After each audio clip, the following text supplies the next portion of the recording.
Ba-bum-ba-dum, ba-bum. Dun, dun, dun, dun. Ba-bum, ba-bum. Dun, dun, dun, dun, dun, dun, dun, dun, dun, dun. Why is this happening? Dun, dun, dun, Why? dun. Because What are you doing? no one's saying anything. Hello, everyone, and welcome back to the Crash Content Podcast, where today we're going to be talking about music again. Let's kick this right off with Kyrie and his album, The Fishmans Long Season. Fishmans. Yes. I don't really have a whole lot to say about it, but it's a song that, so it is from this Japanese band, the Fishmans, and I think it's from, 96 or something like that? Somewhere Yes. around that area. And it's an album, but also just like a 34-minute song, I think, with several parts. And I think it's very nice, and I've come back to it time and time again, just as a very kind of relaxing song that gets me in a kind of headspace, a kind of feel, a kind of vibe. And so I kind of wonder what everybody else felt this vibe was like, if they enjoyed it, if they would listen to it again, if they've listened to it beforehand, and all of these things. Do you mean like there are like this is an album, but it is separated by? Is it separated by songs, or is it just one big it's long like song? one long song. It is just one long song, but it does have like distinguishable parts to it. Yeah. I have to say, like, I don't listen to a lot of albums, but and especially albums that are made like this, where you just kind of listen to it nonstop, without like definite ending and beginnings to songs. Like, it's just like a long skewed that's not the word, skewed song for 35 minutes. And when I first started listening to it, it was definitely something I know I wasn't going to get into. But as I kept going, I really just fell in love with the sound effects, and was not the sound effects, the sounds, just regular sounds, like the atmosphere. Well, the atmosphere, but also just the sounds themselves. Like, they were really good recordings of like water drops and and stuff like that. That's a big thing I was picking up on too. Exactly, it's sort of like that sound design of just like taking recordings of water stuff and just having that in the background while they're playing. Like they were taking pieces from nature almost and putting it in, making music out of it. All right, for the listeners, obviously links in the description to all this stuff if you want to listen to it now or whenever. I would describe this album in one chain of ideas as Japanese synth-fish dream hop. Okay. So obviously it's Japanese. There are lots of so I have to forefront this with my experience with this album. I listened to this album like once or twice, quite a long time ago, either in like high school or like a couple years out of high school. So yeah, I haven't listened to this in a while. And I didn't remember much from it, like originally, but there's like that one melody that I was surprised actually stuck with me. So that's definitely in the album's favor. This is a really cool album. I like this album a lot. It's very like it actually really makes me question. So there's like, this is one of those albums where I feel like the album art is very much coincides very well with the actual aesthetic of the soundscape. Can you explain what you mean by that a little bit more? Absolutely. So the thing is, right, I feel like this is, like, I described it as synth fish. Like, that doesn't really mean anything, but it's just like an aesthetic thing. So yeah. I feel like it's like I'm entering this like underground, like it's sort of like made in Abyss or like something like that, where it's like this ancient tale of like there's like this like Fisher's Cavern, and there's like, ooh yeah, I hear the kids go down there and they never come back, and there's supposed to be like this giant like mystical windfish or something. Yeah. And I feel like I'm like entering the cave or something. Yeah, and you have like yeah, so the song is like distinct phases and parts to it, and I love like the opening to it more than anything because you have like this piano chord that's just repeating and repeating and repeating and like this echo and this kind of like stringy guitar until it goes into like the super high like electric guitar with the melody of it. Mhm. And it's just like I think I know kind of what you mean. Like as you go along, you're just like spiraling like slowly like down and down and down further and further and further. Yeah, And there's just like all this like soundscape and atmosphere and echoes and like everything like going on. yeah. The production is very dynamic. Like in the sense, there's a lot. Like the volume is never entirely consistent. It's not just like one point. You know, like there are pieces where there are parts of the album where it's like it'll become very much louder, while there's something else that is becoming a lot quieter. Like around like the 25-minute mark, there's a part where like there's like these like female vocals that are sort of like there's like these vocals are leading in while everything else is fading out, and then like there's like this violin that starts to like lead in, and everything is just getting progressively louder. But it's very ethereal and it's really cool. Lapping with everything else as well, and just like mixing and like morphing and like. But about yeah, go ahead. About the album art, I want to talk about that for a second. So I feel like I said, this album art very well represents the music in this piece.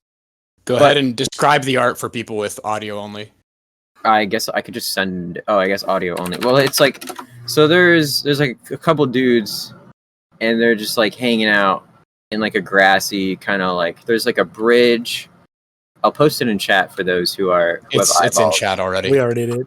Oh, it is. I didn't see it. Yeah, it looks like they're walking along like a trail, like on the side of a riverbank, kind of with like woods. Yeah.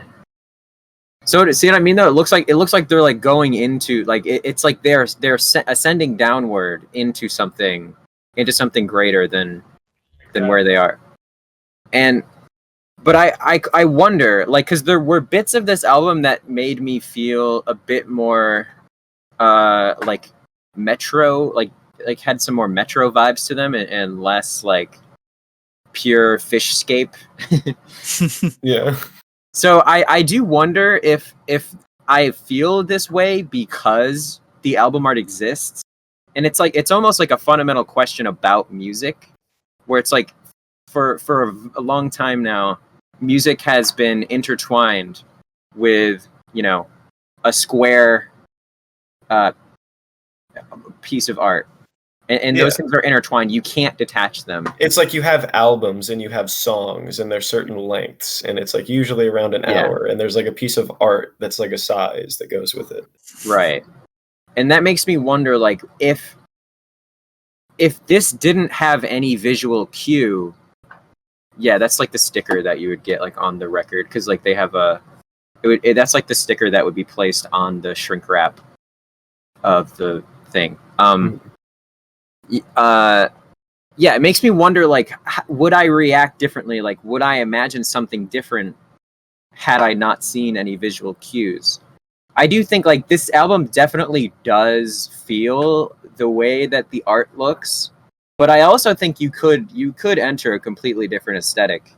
Because I agree with you in some capacity that I feel like the art represents the music in a way, but I'm not sure if I'm on board with like the fishy synth cave vibes as much. Okay. And then I feel like because when I see the art, to me it looks more like an image of these three dudes like standing across kind of a gap on like this forest pathway, and they're just like standing there like looking, not necessarily going anywhere. And that's like how I interpreted the photo. And then I don't know what it is though. Like to me it's more of this feeling like I'm just like floating in space looking at this image and that's it. And there's just like this like very airy, like atmospheric, echoey, like kind of mystical thing going on like around you, and it's like this very comfortable space. But you know, how did anybody else get very complex vibes when listening to this music? Can say that like you mentioned like metro. I don't know if that you meant by metro, but I definitely felt the like I don't know, when you're in like the tunnel and there's like the orange lights and it's like maybe you're like arriving in a new city, or like it's just late at night and you're just driving and then you're just like orange lights are like going over you and you're just like I'm just sort of here and I'm driving but it's somehow pleasant, and it's like you're just in the moment in life. But it's like you're driving home late at night and it's just for some reason the aesthetic of like orange tunnel lights, or like lights, like there's the shadow and there's a light going up against you, that sort of vibe. More specifically with the starting, like whatever that high pitch thing, it's like da da da da da. That part really vibes with that sort of tunnel. I love that guitar riff so much. It's and amazing. then the rest of the song, not as much that, just sort of vibing in that like sort of space. I think I felt like your initial description of just like, it's not reflective necessarily. It's definitely more present. That's how I interpreted it. It's like there's like reflective, like that same headlight, that same tunnel lights going. I would interpret as also sometimes can be reflective, but this one's not. The vibe I got from this song is not reflective as much as it is present, and you're just there, and it's just like appreciating. Oh, I'm here in the world and it's life. But it's somehow pleasant and I'm moving. But it's also, I wouldn't describe it as like a tempo song, which I tend to like tempo songs. So this is not the type of song that I would probably actively select for myself, but it's the kind of thing that if it's playing, I'm like, oh yeah, I feel this. This is cool. Yeah. So it's like, I tend to prefer like tempo songs where this doesn't really drive tempo. And it also isn't reflective. I mean, I interpret it as like a very present, like super present song where you're just lost in the feelings of it. Yeah, and like what you're describing there is, I think, a big part of why I enjoy this song a lot is like, and this didn't really occur to me until you said it didn't really have tempo in a kind of way, because like the way that I've perceived the song is it's just like a long series of these constantly repeating motifs that like slowly morph into another motif. But like the vocal melodies and the piano at the beginning and like halfway in, and it's just like this vocal's going ba ba ba ba ba ba ba, and like that goes on for another 3-4 minutes, and then you have like the female vocals that come in, and like there's this surge and it goes up, and like, and it's not so much it's not so much tempo, it's just like this long pattern. Like I mean, you could interpret the title. It's hard for me to describe what I mean. I think you understand what I mean by tempo, but I think a lot of other people would not understand what I think you understand in this conversation. But what I mean by tempo is like very hard to describe. It's like it's not like musical actual tempo or like any technical term.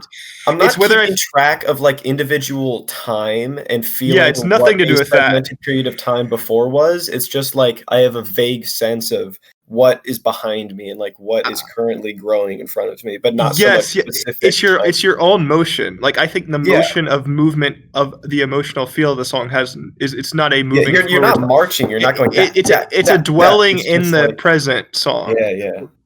Whereas but some people might think I mean tempo in like some sort of musical technical term, but I don't mean that. So yeah, that's something I have to specify, because I mean tempo in like the sense of like chess or like a card game or like a strategy game, or some tempo as in a tactical moving forward, but not really tactical like that, but like the emotional progressive moving forward of a song, like a song that's driving you forward with it. But this is not driving you forward. This is like dwelling inside where you are. I think you might be getting at the fact that this song doesn't have like a predictable structure where you can hear verse, chorus, or something, and you're like, oh yeah. No, not that. I don't mean that. It's more of the emotional direction of what. Like compared to like the China song I listed last time, I would say that song has a driving forward tempo, even though it is also like cycling between back and forth out of a beat. What you're saying. But that, even though it's like that song is actually very similar in that it's like cycling in between musical cycles, or at least like structurally similar, and that it's just cycling back and like different combinations of noises. But I would say that song has a forward tempo, whereas this song has a staying in the present tempo. I don't know, but there's never really like a crescendo. Like there's never like an end point. It's never like, I totally get what you're saying. It like swirls in and out. It goes up and down. That's actually not what I mean. Yeah, you Okay. say. I want to jump on that though, because you say swirls in and out. My takeaway after listening to this was the phrase that was left in my head was like, this song came and went like waves. That was kind of the phrase that was left in my head, because it seems like it kind of it starts out with some stuff, it slowly builds up, and then it sort of spills over, and the energy kind of gets brought down, and then it gradually builds back up, and it was kind of like sitting on the beach or something and feeling the waves, wash over you if you're lying in the shallow part of the ocean or something. That was how I felt. Some phrases I jotted down that you guys have used that resonated with me about this were spiraling, leading in, mixing and morphing, long series of slowly morphing motifs. The first time I listened to this, I was driving. And I was actually driving out into to the woods to go hiking, camping. So like most of that trip was through nature that kind of is reminiscent of the album art, right? Like dense greenery on a gravel road. And that was perfect. It was rainy. It was kind of gray and rainy, and just the environment I was in really fit the mood of this song. I love that vibe so much. It just and that's why I revisit the song a lot. It's just so peaceful and like the right atmosphere and the right mood. And it's just like a big, deep breath. And I'm just like, and it's great. And I love this song so much. I definitely relate a lot to what Alex and Martin are saying. But I want to extrapolate that I was walking my dog this morning when I was listening to it a second time, and it felt so right. And it occurred to me that this is very good travel music. And not only that, it was also very good montage music, I feel. Like, as I was imagining this music being played over scenes from Cowboy Bebop, and that's when it really hit me when Martin was saying, if you're like in a tunnel with the orange lights and all these shadows are, all these, those awesome shadows that come out from such a dark place and those orange lights popping up. That's exactly what Cowboy Bebop looks like a lot. That's a very shadowy looking anime, and I couldn't escape this music playing over scenes from that show. But it just felt so right just walking my dog. It's basically that's it, I guess. It's very good travel music. Whether you're walking, not even if you're just walking, it definitely if you're walking or if you're like traveling long distances. If you're like traveling on a bus, this would probably be a really good half hour on a bus. Just looking outside the window, enjoying the scenery, especially if it's like a more rugged, like if it's not too like a modern looking area, if it's like I don't know, like a farmy area, or I don't know, if you're going through like a foresty area, I think this music would do you a lot of favors. Yeah, I do actually, like if I have a semi-long, like half-hour drive. Half-hour draft. Half an hour drive somewhere. I will put this on quite often. Anyway, what about you, Frigin? Have you given a lot of your thoughts on this song? A lot of my thoughts are pretty similar to everybody else's. I think it's interesting that I've heard both like naturey, like ocean water type vibes, but then also like urban city-ish type stuff. Because I was somewhere in the middle where I was listening to this album. I was envisioning the band like they're just like having like a jam session and just like kind of noodling around for like half an hour, but they're like in a sewer and it's like a little bit damp and there's water everywhere, but it's like, so it's like or like under a bridge where it's wet or something, like they're in a city, but also like water, river, something like somehow both at the same time, and they're just like sitting in the middle of it just jamming, and like usually it's pretty smooth and it's taking its time doing what it wants. It's not like adhering to strict like one song into another song, and sometimes a little rough around the edges, but like this would be interesting to like this just sounds like they almost took like a jam session and just recorded it, if that makes any sort of sense. Yeah, I love all of the like imagery that everybody has conjured in their head to go along with this. Oh, I just remembered one thing. Go ahead, Marowak. I'm really quick. There was the sound effect of the falling into the water gave me the most intense feeling of taking a tranquil shit. Dude, actually hard. Great song to shit in the woods too. Yeah. Absolutely. Yes.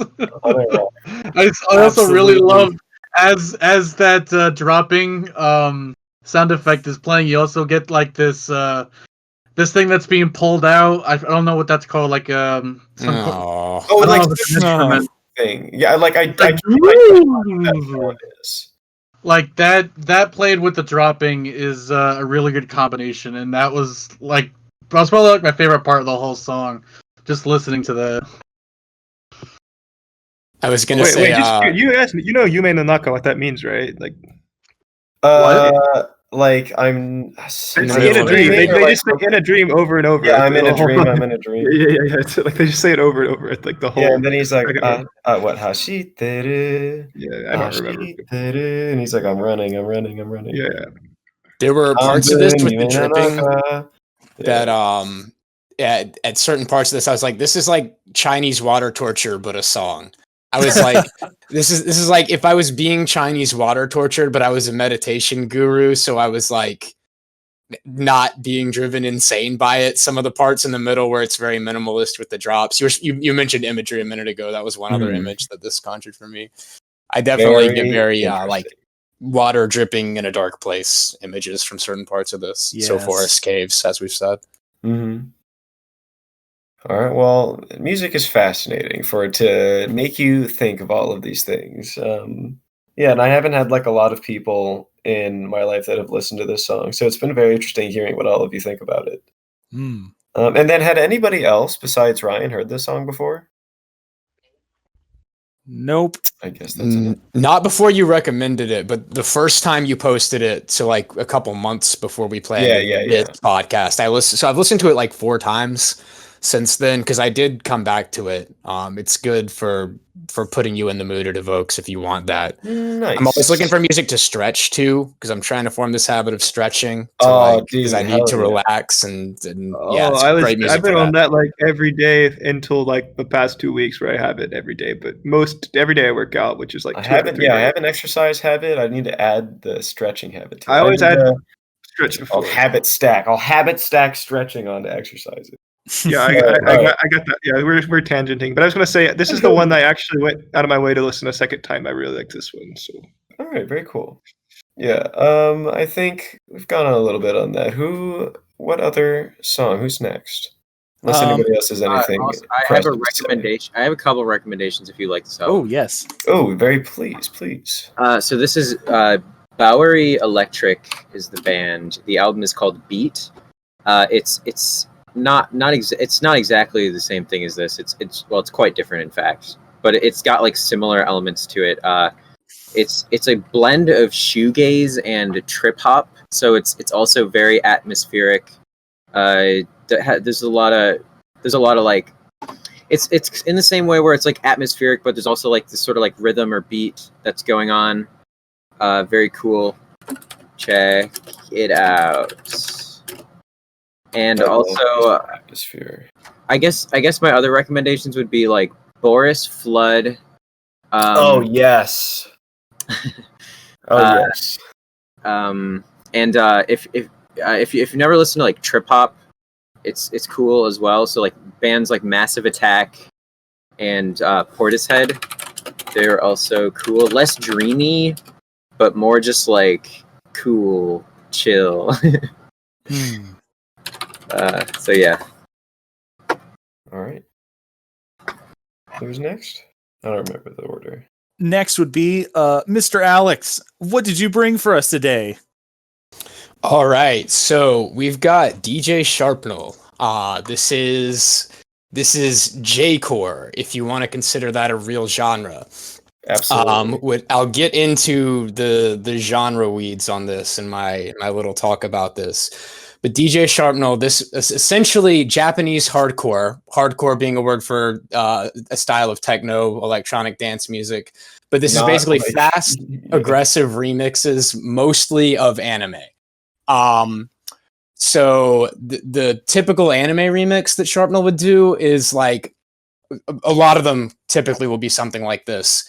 There will be a build up in the beginning where there's different tracks sort of layering over each other, gradually becoming more intense and chaotic with voice acted sound bites thrown in, as opposed to song clips taken from the music, but like voice acting from the show, usually someone yelling like Yamero or something like that. And then that chaos will climax into a more coherent remix of the chorus of the song. And then that'll kind of ride out to the end. But DJ Sharpnel is a name that's embodied. Multiple people have worked under that name. It's mostly one guy, DJ Jaya. His real name is Ryuta Nakagami, I believe. But the name Sharpnel formed when Jaya and this other person, DJ Lemmy, collaborated in like the late 90s on a project called Sharpnel versus Project Gabergelion. One of these people was using the name Gabergelion as as an Evangelion reference, of course. And Gabber is one of these other niche subgenres of hardcore that I'm not even sure if it's technically a genre. But anyway, Sharpnel versus Gabergelion in like 1998. That happened, and the name DJ Sharpnel was born. So mostly DJ Jaya, Ryuta Nakagami, but multiple people have worked under this name. And Sharpnel Sound is the name of their Dojin label. So this is not like a person with a record deal. It's Dojin stuff, but he does create and sell like physical copies, CDs with album art and stuff. So what the music is, and I'm hardly an expert on this stuff. So, if any geniuses are in the comments, please correct me. But my understanding of it is you have techno and electronic music broadly, right? And that probably started being a thing in the 70s into the 80s, especially into the late 80s and 90s. We get like techno and that sort of thing becoming big. So then you have hardcore techno or hardcore EDM, which is hardcore, I think, is an actual genre. So this is like fast electronic music, so 160 to 200 BPM or so, intense bass lines, intense kicks, intense themes. A lot of this music is kind of edgy and such. And so that was going on. You had this like electronic rave dance music craze going on, hitting full power in the 90s. And then it was mostly in Europe. It was coming out of like Germany and the Netherlands, where it was really, really big, catching on in the United States. I know that like speedcore and stuff was a thing in the UK, like splittercore. Yeah. All of those. I'm planning to do speedcore for the next one of these. But Sharpnel was very speedcore relevant. Yeah. It's on the list of genres that they would say he's like a fusion of. Yeah, and I wonder like when this like entered Japan, essentially. Mm-hmm. So that would, as far as I know, like late 90s. And then by the early to mid 2000s, the term J-core had come around, which is like, they describe this kind of music as a fusion of like speedcore, trance, gabber, and hardcore. So what is gabber exactly? Well, yeah, that's what I was saying. I can't tell what exactly gabber is. When I got into the weeds and the genre stuff, and I've never been very savvy at distinguishing the niche genres, I think what tends to happen a lot of the times is there's a music craze going on, especially with this electronic music. In different places, there's different DJs that have certain styles, and then a word comes up that they're using to describe their style. Gabber, I think, came out of the Netherlands. And it's like, to me, it's kind of the people who are way, way into this, they would probably get mad at me for saying it might not be a genre, but it's like a very hard to distinguish thing. So gabber is just like a niche group within hardcore techno, hardcore dance music. And J-core is similar. It was like the Japanese take on hardcore, but it's more than that. Because in the 90s and such, this music was being created for raves and stuff. It was being created to dance to. Yeah. And so it was slower. It was a bit more repetitive.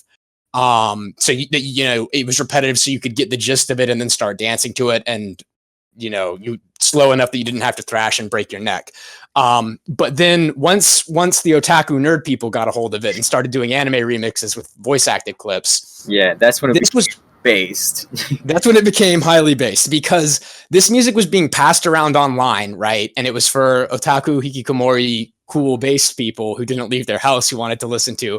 So some of the defining characteristics of hardcore dance music, electronic dance music, were kind of like restrictions that were lifted, because it didn't have to be slow, it didn't have to be as repetitive, and they could kind of twist it. And that's when you get sort of the more chaotic, like speedcore vibes mixed in with this. And the term J-core was coined for that. So Japanese hardcore music that was less repetitive, faster, more chaotic, and otaku culture influenced. I was reading an article this afternoon, and this guy, DJ Technorch, they interviewed, who was related to all of this. And a quote from him is, "Honestly, I think someone just needed a term to categorize a similar group of hardcore techno artists for downloading on illegal sites." So that's kind of where J-core came from, and I get that kind of vibe with things like gabbers. Like, is this really a genre, or is this a style local to an area? Yeah, and like I'm not as familiar with the term J-core as I am with ota-core, or like otaku core. I haven't heard that one, but that's interesting. I was going to bring up otaku speed vibe, which is another word for this style of music, Sharpnel specifically. That's not as well known. Sharpnel did an album called Otaku Speed Vibe. Apparently there was an event, a speedcore party, quote unquote, which I guess is a concert for this, that was called Otaku Speed Vibe. And that's not really a genre, but another word that's associated with this. You said otacore? Yeah. Yeah, people just like sticking core on the end of stuff, which so do I. Bro. So I love all core stuff. I love my death core. Core. Metalcore. I used to say, instead of asking people what music they listen to, ask them what kind of core they like. What kind of core are you into? The Urban Dictionary entry for Otaku Speed Vibe says high speed, pitch shifted, far east, pounding bastard rave. So there you go. You haven't listened to this yet, that's what you're in for. To wrap up my little lecture here, nowadays Sharpnel is retired from in-person concerts for the most part, and he is doing virtual concerts in VR chat. He's a VDJ under the name VR DJ. Let me drop a link real quick. So that's where this is going, which it makes perfect sense that this was a craze born out of dance music that doesn't need to be dance music because nerds are torrenting it at home. And now we've gone to VR chat DJs. It's the future. It is the fucking future. Speedcore is the future. Right. Speedcore is so based. So yeah, songs in this playlist I want to go through real quick what it was. I wanted to include some that were remixes of well-known anime. So we had Dur is a remix of the Durarara opening. Magic Cycles is a remix of the Madoka Magica opening. Follow You, God Knows from Haruhi Suzumiya, and Fotanity is Fluffle Time from K-On! Mm-hmm. We also had The Others is a remix of Boku no from Uninstall, or a remix of Uninstall, which was the opening of an anime called Boku no, which I love that song. The anime is a bit less well known, but I watched it because of the song. It's all right. It's pretty good. It's like kids piloting mechs and dying. Slightly Ava vibes. Blue Army, which is one of my favorite Sharpnel songs, is a remix of Separation, a song from Fafnir of the Azure, which I'd never heard of. I did check out that song, like the original song, and you don't get a similar feeling listening to the original as you do the remix at all. So that's a good characteristic for a remix to have, I would say. Doku Denpa uses a clip or some music from Fruits Basket. I couldn't figure out what song. And of course, We Will Rock You by Queen. I think it's a cover. They didn't sample the Queen song, but that's in there. Lovely Text samples a rap song from a Canadian hip hop artist called Settle Down. Yeah, pretty cool. Dan EO is the Canadian hip hop guy. Settle Down was the song. I googled Settle Down. It's on YouTube topic list with like 7 views, but it's pretty cool. And then the other voice in Lovely Text, the female vocals, is a song called Love by Lisa Johnson, which is described as Eurobeat Italio Disco. I guess she's Italian, so that's pretty cool. And then the most notable one. Did anybody have any thoughts on I Have a Bad Case? I had some thoughts on I Had a Bad Case. And my thoughts is I was having a good time vibing to this playlist until that song rolled around. Dude, that's exactly why? I liked I Have a Bad Case. I'm not seeing the issue here. So for the listeners who haven't heard it, the sample from I Have a Bad Case, well, what you hear is I have a bad case of diarrhea. Yeah. I have it over and over. And what it's a remix of, I'm dropping the link, is there was a video teaching Japanese people English. And I have a bad case of diarrhea was one of the phrases they wanted them to learn. And so they do a little skit where a woman feels sick. She tells a very Western looking man, white guy, to call an ambulance. And she's trying to think of the phrase to explain what's ailing her. They teach the phrase, I have a bad case of diarrhea. And then it cuts to these like scantily clad dancers that are chanting, I have a bad case of diarrhea, and like moving their arms around over and over. And that was what was sampled for this remix. The first time I listened to it, the first time I listened to this, I loved it. I was like, "Oh, this is cool. It's probably gonna be one of my favorite Sharpnel songs." And then the I have a bad case of diarrhea came in. I'm like, "Oh, god damn it! I can't unironically swag out to this. What if ruined?" No, not really. It's still pretty cool. It's funny. Like, it wasn't an awful song, but it broke my immersion. Yeah, it's definitely hard to like disengage from like. This is meme. This is like funny, but it's like true. It's hard to like completely disengage. But I mean, I guess you can, but like you can't. It's always there, right? It's always. I only listen to meme core. Meme core, godlike. So that basically wraps up my notes. If anybody had any thoughts on it, they wanted to share, or any questions about the music, I might be able to answer. I assumed that quite a bit of this stuff. How much of this is like related to your DDR career? Yeah, like whoa. Yeah, this music was really, really big in the Stepmania ITG community. Sharpnel was huge. I was gonna say, I forgot. Like, this sounds like just Oath songs. Actually, also with Martin in the future, but like, Stepmania makes more sense, I guess. Well, a lot of them are in Osu as well. I'm less familiar with the Osu community and their development, but yeah, that's why I know about this. That's why I know about all these songs. They all got charts. They all got recharted. There's some a cool niche culture artifact there. Great, fantastic rhythm game music. I had assumed that's where this stemmed from, and for that I could see. Like I feel like this is like perfect music for like the DDR. Absolutely. Well, a lot of the people who did this kind of music, and I think DJ Jaya, Ryuta Nakagami, DJ Sharpnel himself has worked on some tracks that are in DDR and or Beatmania. I'm looking at, he has an entry on Remy Wiki, which is the Bimani. Yeah, he has a Bimani song section. So Sharpnel has done songs that have been in, looks like mostly Sound Voltex and Beatmania, which make more sense for him than DDR, but other quote-unquote J-core artists have collaborated with Bimani on official games, Beatmania, DDR, etc. Sound Voltex. Bimani, is that like the, because I've seen that, is that like the, what is Bimani is the department within Konami that makes all their rhythm games. Yeah. Okay. Yeah. That's all right. That's what I figured. Yeah. I personally, I thought all this was really cool. I don't know how much I would like listen to this. Like on a regular basis, I would totally play some DDR to these tracks. But I feel like they're just for my taste, they're a little too repetitive, like a little too melodic, maybe. There's definitely a stark contrast between this and the type of music you've been recommending. Like, I like music to fight the ocean to. You like music to be introspective to. I feel like something like that.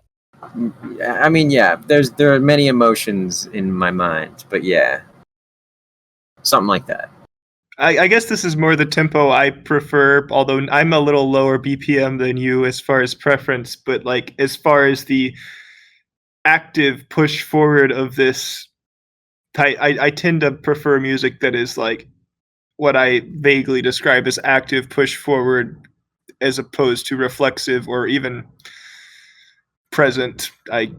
This is like the most difficult thing to explain because people could interpret what I'm saying in any way, and it's like, well, I'm trying. Sorry. I mean, does it have anything to do with like the predictability of where it's going?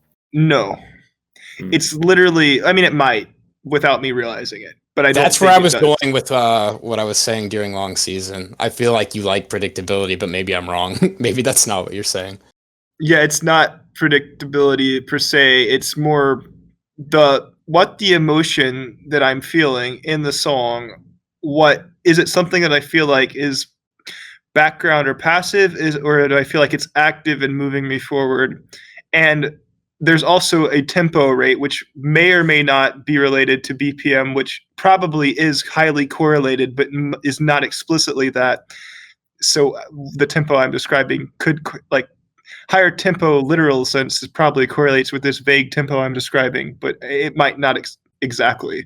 You mentioned passive versus active, and I think that gets at the contrast I was trying to draw between this music and the type of music Ryan's been recommending, the shoegaze, the album he has for this, where it's like, for a lot of that music, you have to make the effort to active listen, or I feel like that. Whereas this intense speedcore, splittercore, J, it like grabs you, it's gonna like push you forward. Yeah. I like my music just like shouting at me, just like overwhelmingly, it's just gotta just lift me up. I don't want to like, oh, you're over there, let me go find you. I like it to feel like my brain is under assault, Yes,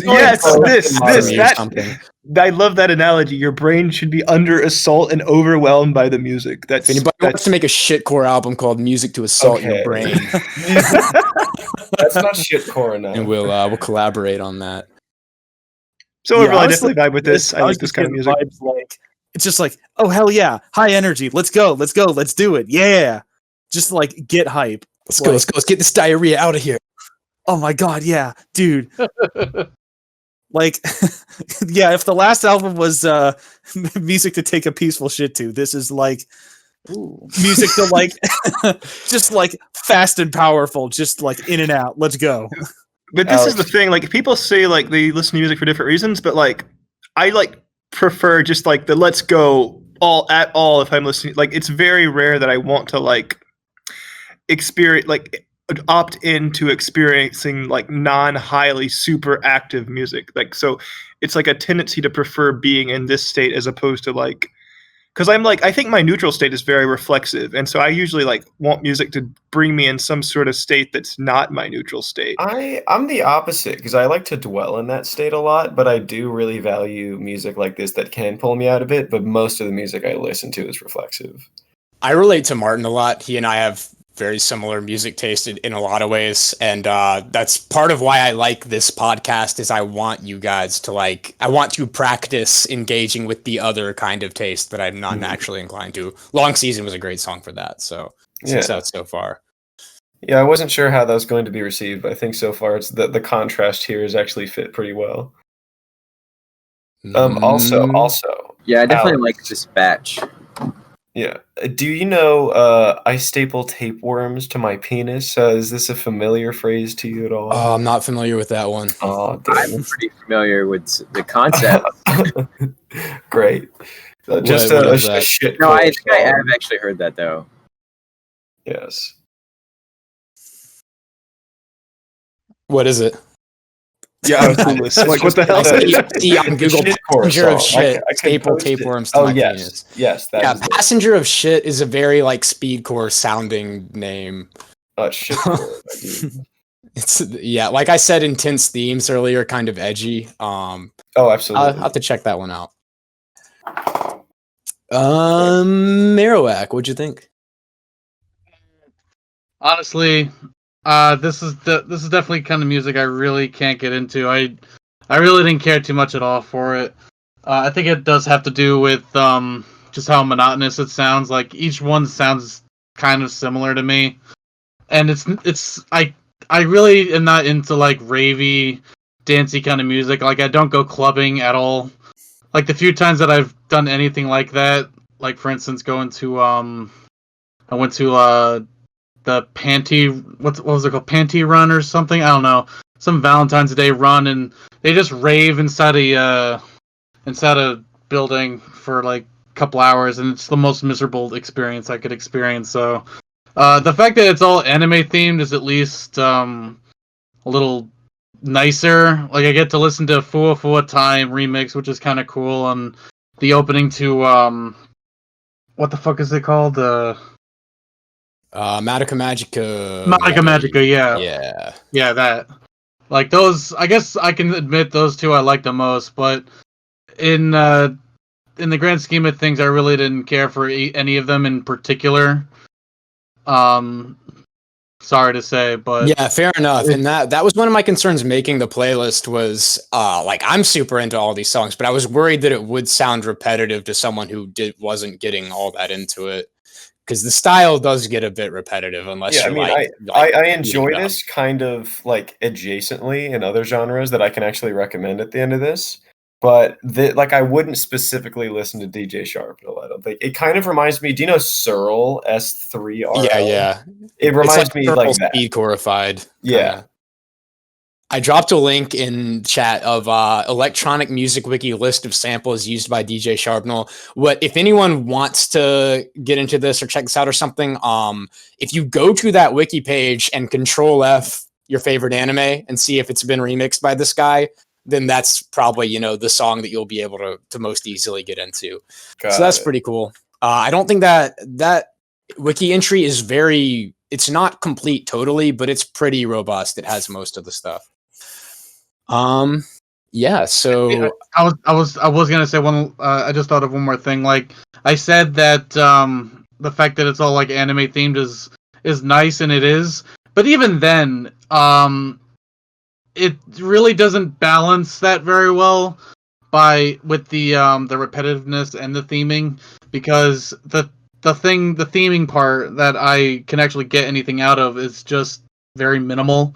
Like I'll hear like a couple notes from the OP from Magico Magica, and that's literally it. Everything else is complete white noise to me, and that's really not enough for me to have any interest. So you think this is white noise? We'll recommend you some Merzbow next time on the music cast.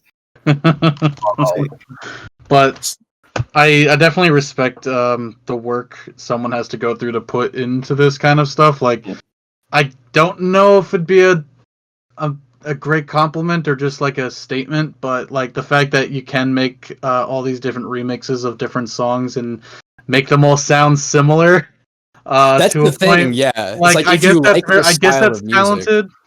if you like this style of music, then just when your favorite anime otaku bullshit comes out, you grab the J-Core remix and it's like, oh well, now it's all fucked up and it's 6 minutes long and it's with this energy that I like. I think that's the appeal of it for a lot of people. That's probably part of the appeal of it for me.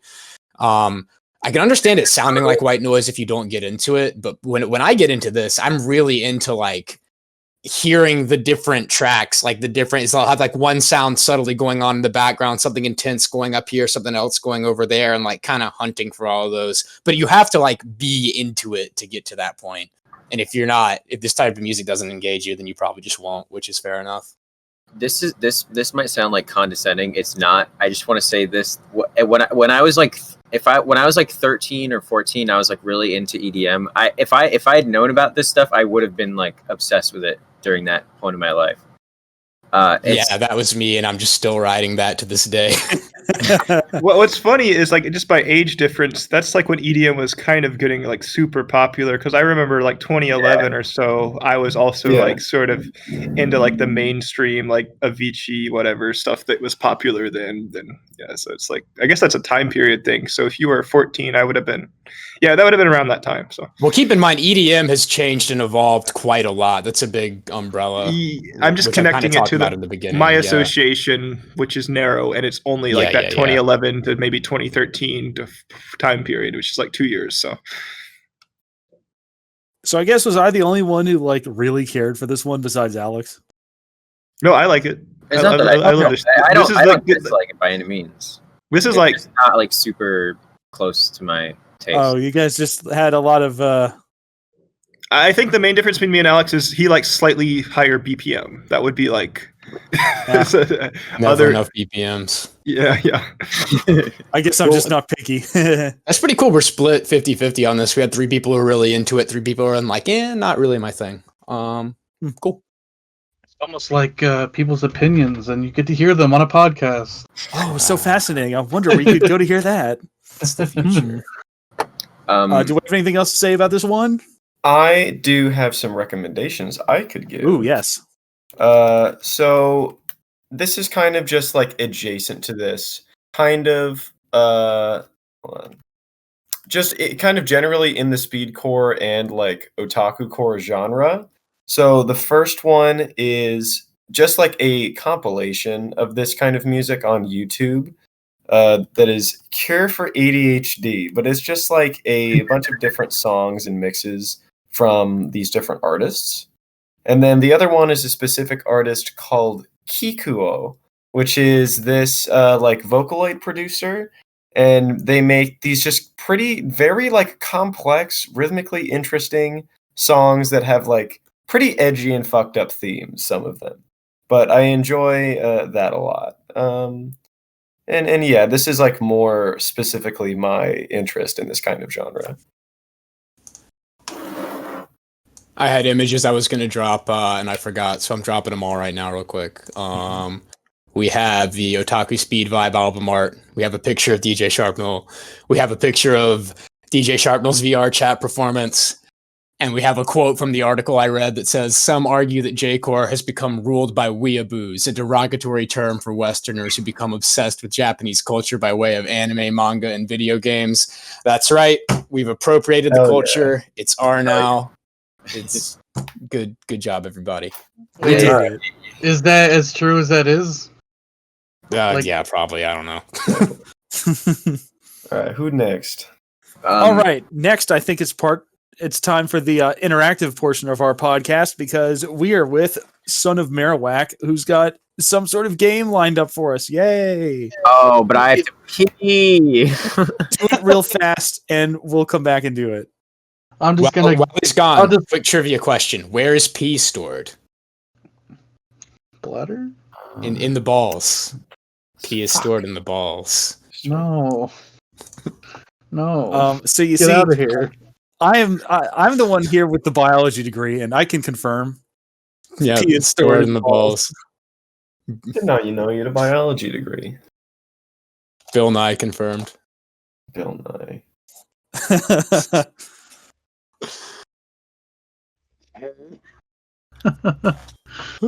I really like the shoulder posture of the picture of DJ Sharpnel. Like that's like the shriveled up otaku posture. I respect it. It's like your shoulders are. His VR chat performances are pretty interactive. He was doing stuff with his hands and whatnot. It seemed pretty cool. I'm just saying, like that picture. It might just be the way he's posed, but it's like looks like terrible posture. So it's funny. It's like you can project like stereotypes on it. This photo of Tyson is it reminded me of this picture of like a Pokemon battle, and it's edited in a way where the longer you look at it, the more pissed off you get because everything's wrong. Based. Ryan, are you back? Pee break over. Okay. Are your balls empty? Okay, Marowak, take it away. So, I guess I'll just say before, we're going to do a little something different than what I did last time, because last time it was absolutely terrible. I mansplained Kingdom Hearts music to you and the listeners, and it was atrocious, and I apologize. I am very sorry. It was terrible. So this time, I'm going to do something a little different. It was fine. I don't know what you said. What? It was fine, dude. It was just a little long. That's all. No, this is gonna be. I think this is gonna be more fun because our podcast is good. Give us money on Patreon. Yes, please, good. Please. This idea was spawned from a long time as something I wanted to do for my mom because she's really into Disney, or at least she claims to be. And I wanted to have her listen to Kingdom Hearts overworld music from different Disney worlds and have her guess like which movie is this song from, or can you imagine this song from? And that's what we're gonna do. I have a list of 22 songs, and all you're gonna do is I'm just gonna give you 3 options as to what Disney movie you believe the song is from, and just type them in the chat, or if you want to, I don't know if you want to say it out loud or type it in the chat, whatever. Yeah, we'll just say it out loud. That's easier. Okay. I was gonna say we could do Polbot, but It's No, not a big deal. Polbot doesn't work. It works. All the music I chose spans from multiple games of the series, and they're all like overworld themes. So none of them are like battle themes, because I didn't think that would be totally fair. Because like, you know, most Disney movies or some Disney movies don't really feature combat. So when you put a combat theme on it, it's like, I don't know what this could be, because this obviously was never not really reminiscent. idealized in the movie. Yeah. So I don't think I realized, but you curated this playlist. This is not like an album or anything. It's just a playlist, yeah. I mean, they're all from okay, the official albums. Like, you can get all these songs on like download them or CD and whatnot. But they're all from the games, and they're all in order of like game. Like, so the first few are like Kingdom Hearts 1, then Kingdom Hearts 2, and then so on and so on. I didn't want to include any songs from Kingdom Hearts 3, mostly because I couldn't find good enough recordings of some. So these are basically just games from the first 2 games and some of the spin-offs. And again, this is all Yoko Shinomura. She is God, best video game soundtrack composer of our day, of all days, really. Yeah. Yeah. So I guess we'll just get started. So the first one, your choices are Alice in Wonderland, Sleeping Beauty, or Steamboat Willie. Give me 10 seconds to listen to it a bit. Yeah, I got the music pulled up. Wait. Okay. I need to get it pulled up. I have notes from when I listened to it, but a lot of them I came up really empty-handed. That's cheating. No, what? That's the point. That's the homework assignment. It's the opposite of cheating. Whatever. I'm going with Alice in Wonderland. Shit. I'm gonna say Steamboat just to be different. To be right, but to be different. I mean, it's spoiled by the title, so fuck. So I'll go to the drive and listen to the non. Yeah, they're just numbered on the drive. Yeah. I've got them all queued up right here. I'm on. Okay, you know what I'll do? I'll put on a stopwatch just so I can keep this consistent for myself, and we're not. Whatever. So okay, so I'm just gonna. We can just do basically, the answer was Alice in Wonderland. Hell yeah. All right. The second one. Score? What? Does anyone want to keep score? We'll just go back and do it after the fact. That's what I don't really care. This is just If supposed to be we're a to fun future thing. me than current me. All right. The second song. Your choices are Pinocchio, The Lion King, and Hercules. Hercules. Hercules, yeah. Yeah, I'm going with Hercules. Well, I'm getting there. Hold on. Yeah, I can't find the link. Fuck. I clicked it in my fucking thing. It's loading now. Oh, wait a minute. Okay. It literally... Okay. I renamed them, but since I have the original files, it still says... Like, the file name is O2, but the song comes up and it says Olympus Coliseum. I would have got it anyway, because I'm not a dummy. Just click on it and keep your eyes closed. I don't know. I don't know if that will work for you. The idea behind this was that Yoko Shinomura does such a great job in taking the inspiration and creating something reminiscent of it, and that's kind of why I wanted to do it for this, just to show off her talent and being able to convey a feeling to you through the music. Mm-hmm. Especially when you play the game, it feels so right. Like listening, like being in the Olympus Coliseum, listening to the Hercules, the Olympus. That's literally called the Olympus Coliseum theme. It feels so good. You feel like you're in the movie. The third song. Your options are Peter Pan, Tarzan, or Aladdin. Tarzan, 100%. Yeah, I'm going with Tarzan. Tarzan. Yeah. I listened to it half a second. Like Yeah. I literally was gonna It's Tarzan, but like if you play the song, it's still got the metadata that will just show on your media and your player. So it's I don't on mine. I don't. I don't. But Nah, dude. I was literally, I wanted to bring this up on here, is that I, like, listening to this music, I had the image of me playing, like, a Tarzan Game Boy game. like for this song, I think. It's When called we were listening to 'em MP3, the but first like I time play around- it in the media player that I'm using, and it will just there's metadata inside it that will say like the, Play it in Windows Movie or Windows Media Player. It doesn't do that. Dude, use the link Kyrie sent. It doesn't do that. Yeah, it should just have, like, the... wait, where's Okay, this we link? gotta keep it moving. Well, I mean, it's fine. We can cut this out if we need to. If you didn't download the right version, that's on you. Let's keep this game show going. So it's Tarzan. Number 4. I'm 3 for 3. I'm feeling good. Yeah. See, I love that the fact that you got 3 for 3 is just why I like doing this so much, because I really felt like this music is really good, and Yeah, my first guess music. when I was listening to this the first time around, I assumed this was like the Lion King. Like I'm just like it's some sort of like naturey like jungle Africa, yes. But Okay, I my forgot guess that for the was in next one existence, is so- Aladdin. It's got to Yeah. be Aladdin. That was what I jotted down when I listened to it. Yeah. But what are our choices? Aladdin, Pinocchio, or Peter Pan. Aladdin. gang. Yeah. 4 for 4. If it wasn't Aladdin, All right. if you said it wasn't Aladdin, your nose would be growing. Number 5 is Pinocchio, Peter Pan, Snow White. Snow White. I don't know. Peter Wait. Pan. Fuck. Is there even a I'm going I'm gonna Pinocchio. go Snow White. wait? It's Snow White. Is there even a Pinocchio world in Kingdom Hearts? Yeah. Okay. Like Peter Pan His and nose is a weapon. How could he Pinocchio not be in options Kingdom every Hearts? time so far, and you haven't picked them yet. So This is probably the most unfair choice. The answer is actually Pinocchio. Oh, gang, gang. And the reason being is that this world, this is from the first game, it takes place inside the belly of Monstro, the whale. Okay. So you're not actually like in the Pinocchio I'm, like, world that's seen in the imagining movie. castle. Oh.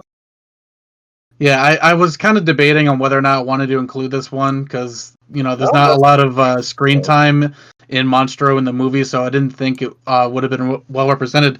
But this song is great. I know a lot of people actually really hate this song because of the monotony in the labyrinth that's featured in the game, because Monstro is just like a labyrinth of portals that take you from, I mean, not literally portals, they act as portals. And you like explore all the different body parts of Monstro. But I think the Gross. music is really, really good because it does convey a sense of like you're in like this disgusting, wet kind of area. Mhm. So, like, did any of you get that kind of feeling? Like, kind of I like don't a think disgusting you that wet. through the music, but I think when you're actually playing the game, it pairs well. Oh yeah, of course. I Yeah. didn't quite get that impression just from the music. Yeah. Okay. Like I said, this one was pretty unfair. okay, I Number- feel good. The only one I missed was the trick question. I feel smart. I got it right. The 6th song, the choices are The Little Mermaid, Pinocchio, or Peter Pan. It's this all one- Peter Pan. Why? For this one, I put probably some bad guys theme in my notes. I'm going Little Mermaid. There was some bad stuff in that one. I'll go Little Mermaid just because It's like the- fuck, I don't know. No, I'm wait, going with oh, wait. Pinocchio again. Peter Pan. Oh, it sounds like the crocodile It's from Peter got- Pan, though. I think it's Peter Pan. I'm switching. I'm Peter Pan. Crocodile Okay, I'm gang. gonna switch. You gotta be convinced. I'm going not Peter Pan. switching because whatever. Fuck, I'll just stay on Little Mermaid. Yeah, I don't know. The answer was Peter Pan. Hell. Hey, cash money. And this one might also you might think this one's a little unfair, but I didn't think it was so unfair. This takes place on top of Captain Hook's pirate ship. So Yeah, it's got like that It's bad piratey guy. feel. Yeah, definitely bad guy. Being a Yeah. bad dude. I like. Yeah, you thought it was a bad guy because that's good. 7th Okay, are song. we on track 7? Yeah, we're on track 7. Okay. Your choices are Lilo and Stitch, Nightmare Before Christmas, and Beauty and the Beast. Nightmare Before Christmas. I didn't know that was an option. I'll go with that too, but I like this song. That's my comment on this one. It's I'm going Beauty and the Beast. It could be Beauty and the Beast. But no, this is Nightmare Before Christmas. I'm going Nightmare Before Christmas. Yeah, it could be either though. I see that. The answer is Beauty and the It Beast. Yes! No. Suckers! Oh, shit! My controller's broken.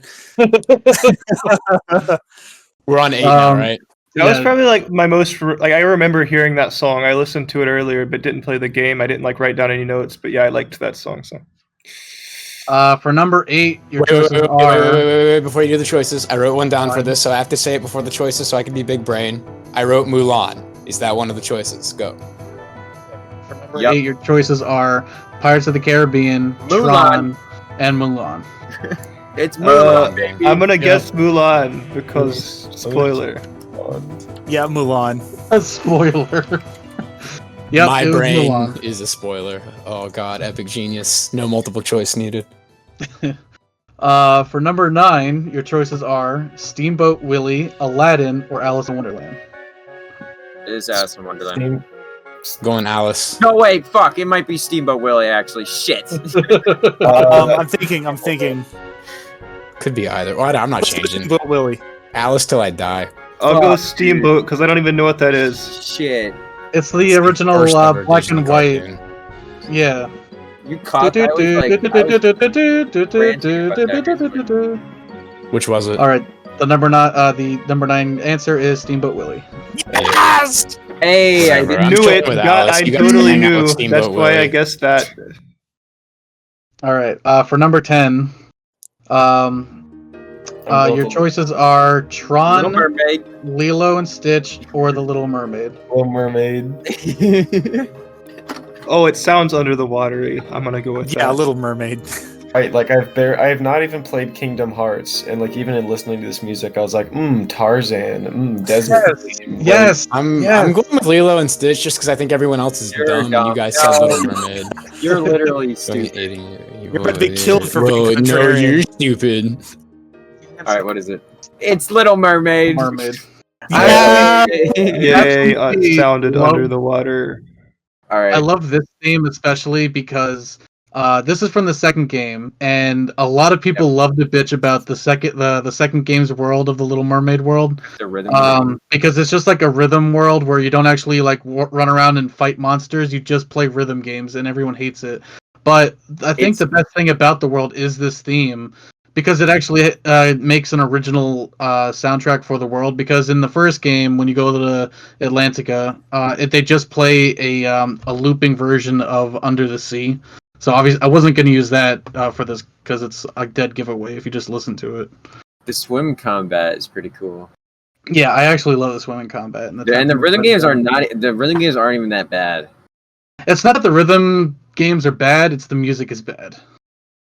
Which is Are there probably gotchas? Oh, they should have in the- used J Are there Core. in-game gotchas in the in-game rhythm games that you have to pay to win to get past to progress? Off topic. Alright, Next 11. song.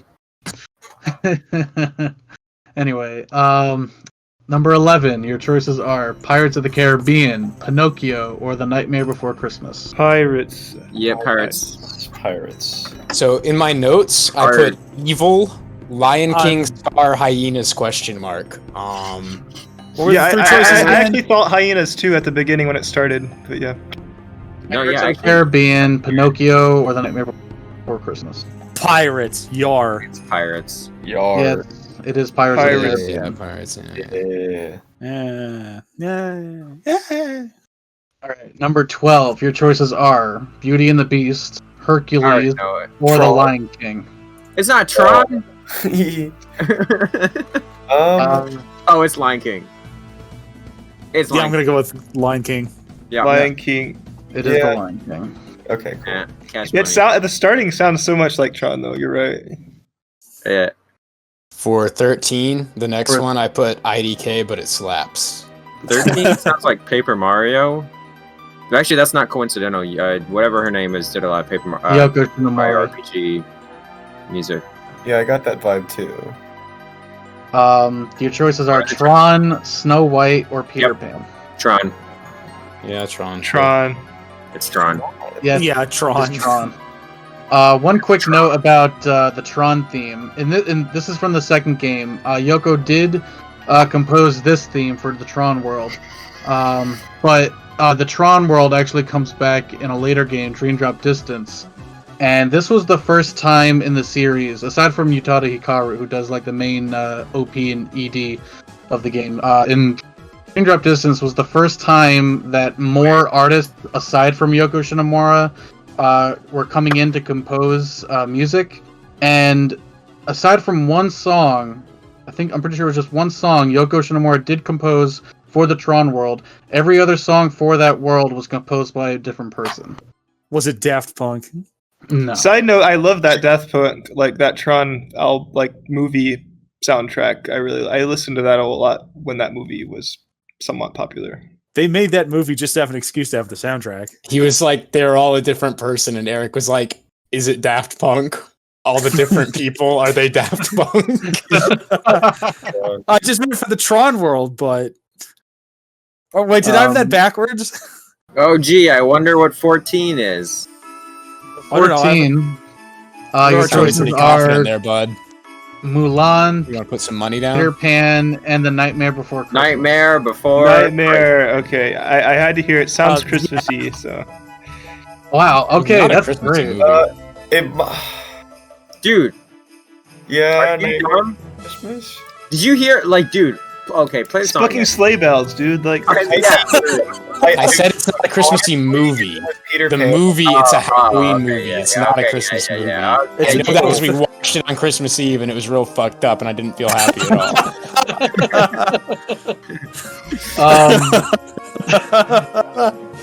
Yeah, in Worst this- Christmas ever. this theme, in the second game, you get to go between Halloween Town and Christmas Town, and the theme for Halloween Town is literally just the "This Is Halloween" theme from the movie. See, that's what I was confused with the whatever the other one was that we all thought was Nightmare Before Christmas, because I remember Halloween Town being in the game, but I thought there was also a song when you're just like walking around Halloween Town that like sounds very similar. It's like very similar melody to Halloween Town, but isn't actually Halloween Town. No, it is just Halloween. It is just the "This Is Halloween." Dun dun da da dun dun. Yes. Dun. Yeah, they just took the song straight from the movie. Like That was even- on the last Kingdom Hearts playlist, wasn't it? Yes. Yeah. What was it? I think it was. This theme is actually not originally made for Kingdom Hearts. This was made before she applied it to this game. It's actually part of a at least the way people who are fans of Kingdom Hearts know it. This is kind of half of a two-part song where it's this theme. It's called something surprise or surprise something. I don't remember the name right now off the top of my head, but this theme is paired with the Big Ben theme from the Peter Pan world. In the first game, you get to go to the Big Ben clock tower, and it has its own theme. And that theme and this theme are both used in one song, and it predates either one of them being part of the Kingdom Hearts series. So she For a does second, have a I was history. wigging out because you said the Big Ben, and my brain like had it backwards, and I thought you said Ben 10. I'm like, what the fuck? What that mixed with Kingdom Hearts? It's backwards. Big backwards is 10. Yes, exactly. I know I didn't pass calculus class. I'm not math man. Next song. What we got? What number are we on? 16? 15? Oh, no, 15? 15. 15, Okay. I think, yeah. All right, your choices are The Lion King, The Three Musketeers, and Snow White and the Seven Dwarfs. Ooh. Three Musketeers, maybe. No way, right? I want to say Three Musketeers, but I didn't know Disney did a Three Musketeers. Yeah, I don't know shit I'm gonna about go that. with Musketeers. I'm going Snow White, YOLO play. I don't know. The answer is Snow White. Dab. Ah, Dab. got one. Okay, like this, and okay, I'll say it after this next song. Number 16. Your options are The Hunchback of Notre Dame, Three Musketeers, or Sleeping Beauty. Hunchback of Notre Dame. Hunchback, I guess. No. Hunchback. Like this is the only song in the playlist. There was two of them I kind of thought I knew like in advance, and this was one. I'm like, oh, I bet that's Hunchback. I bet you're wrong. I'm going Sleeping Beauty. I mean, I don't actually know, but I feel like this is I think this is not. Hunchback sad music. Yeah, I don't know this one because I don't think this is Kingdom Hearts 1 or 2. It's from Kingdom Hearts by Sleep, and Yeah, I don't. the world, the Disney's. The answer is Sleeping Beauty. Oh, no. Yep. Yeah. I just wanted to say, like, this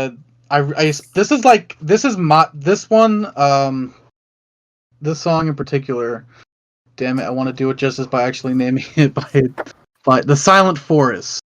Yeah, this is my favorite Disney overworld theme from the entire series. And this alongside the Snow White theme from the last selection. Where the fuck am I right now? They are very atmospheric and a lot less.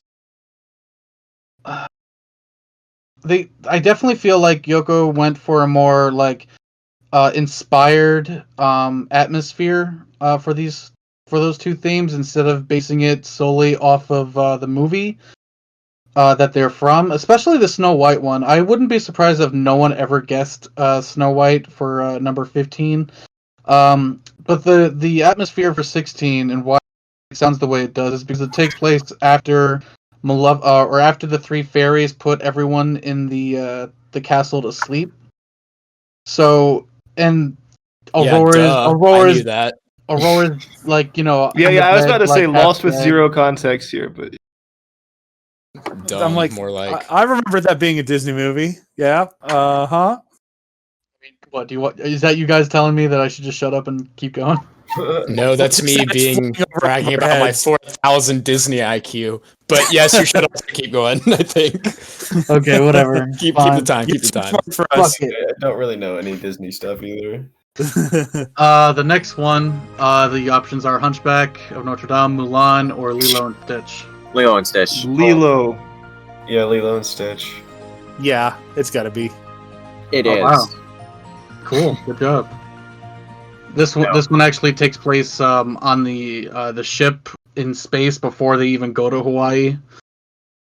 And it has a cool mix of like a Hawaiian kind of feel in certain parts, which is really nice. Number 18, your options are Peter Pan, Alice in Wonderland, or Beauty and the Beast.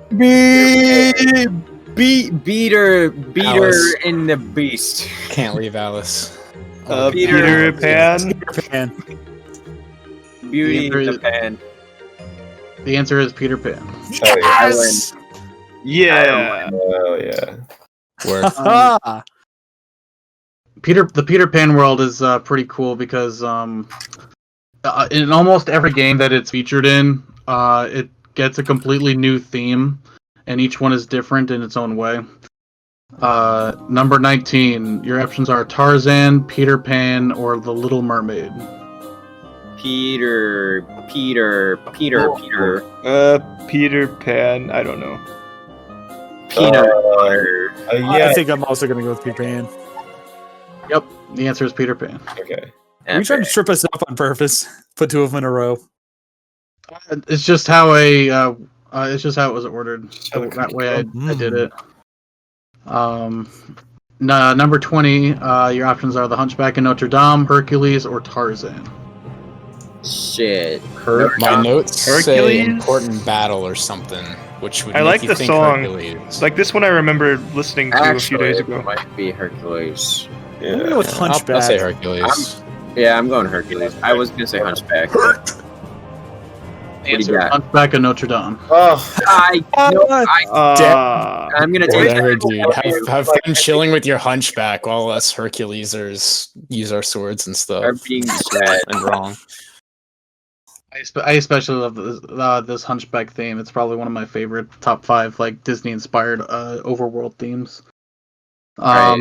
Number 21. Your options are Pirates of the Caribbean, Peter Pan, or Pinocchio. Pinocchio. Yeah, I'm gonna go Pinocchio. Doll Boy. Peter Pan. Peter Pan. You gotta be tricking me. Pinocchio. It's gotta be Ghostbusters. It's Pinocchio. Yeah. Epic gamer moment. And last but not least, 22. The options are Steamboat Willie, Sleeping Beauty, or The Three Musketeers. Musketeers. Gotta be the Three Musketeers. All 3 of them. Yeah, Three Musketeers. Sword Boys, because everyone else said it. Yes, it's Yeah, The I'm Three going. Musketeers. All right. I like this one a lot too. Like I remember like this one from listening to it a couple days ago. The Tarzan one is definitely my favorite, but only because it makes me really nostalgic for some reason. Because Tarzan was a agree. sick movie, dude. It was. I mean, I think you can ask a lot of Kingdom Hearts players, and I don't know if they'll say they'll have nostalgia, but they'll definitely tell you that they remember the Tarzan theme front to back because early on, like this is like the 4th world you go to, and it's like a major hurdle. Like you can't do anything until you beat this world. And for some people, this was like a big stopping point because it's also kind of labyrinthy. And so you will be listening to this theme for hours if you're like completely lost. Well, shit. As someone who's never played Kingdom Hearts, was the Tarzan level sort of like grind rail, like riding around, or was it just Yes. There is a segment where you do grind, but it's not like a it's just like it's a mini game. It's not so much like it's not so much a standout function of the world or anything. As someone who hasn't played Kingdom Hearts, Simple and Clean is one of my favorite songs. Even still. I have to say, like, I didn't know any of them, like, when I listened to it raw, but, like, with multiple choice, it's pretty easy, because it's gotta be that one. Yeah, and that's why I wanted to do this, because when you have such an expansive library that Disney has, it could be anything, so I figure giving it multiple choice, I feel like you can really appreciate her talent in doing this. I'm not going to say it again, because I already said it like twice or something. She's quite the gamer. Yeah, that was like the impression. Even like listening to this before knowing that it was Disney or like a Kingdom Hearts stuff. But yeah, Disney. And like we're going to be doing a game for it. I was just struck by like exactly what the point of the game was. It's just that it's all just such a blatant vibe. Like it's like perfectly encapsulating the tone that it's trying to go for, and everything is very specific. Like there's like the mysterious theme and like the sad theme and like the adventurous theme, and the physical theme, and it's all very nice. Yep. So if none of you have anything else to say about any of these songs, I guess that's it, really, because I don't want to mansplain any more of the music if I haven't already. All I'll say is I thought these songs were pretty good, and they had a very like almost like a MIDI-ish sound to a few of them, but like in a good way, like sort of like that the vibe you get from right around that era of like PS2-ish games. Like it's very much so video game music, but I liked them.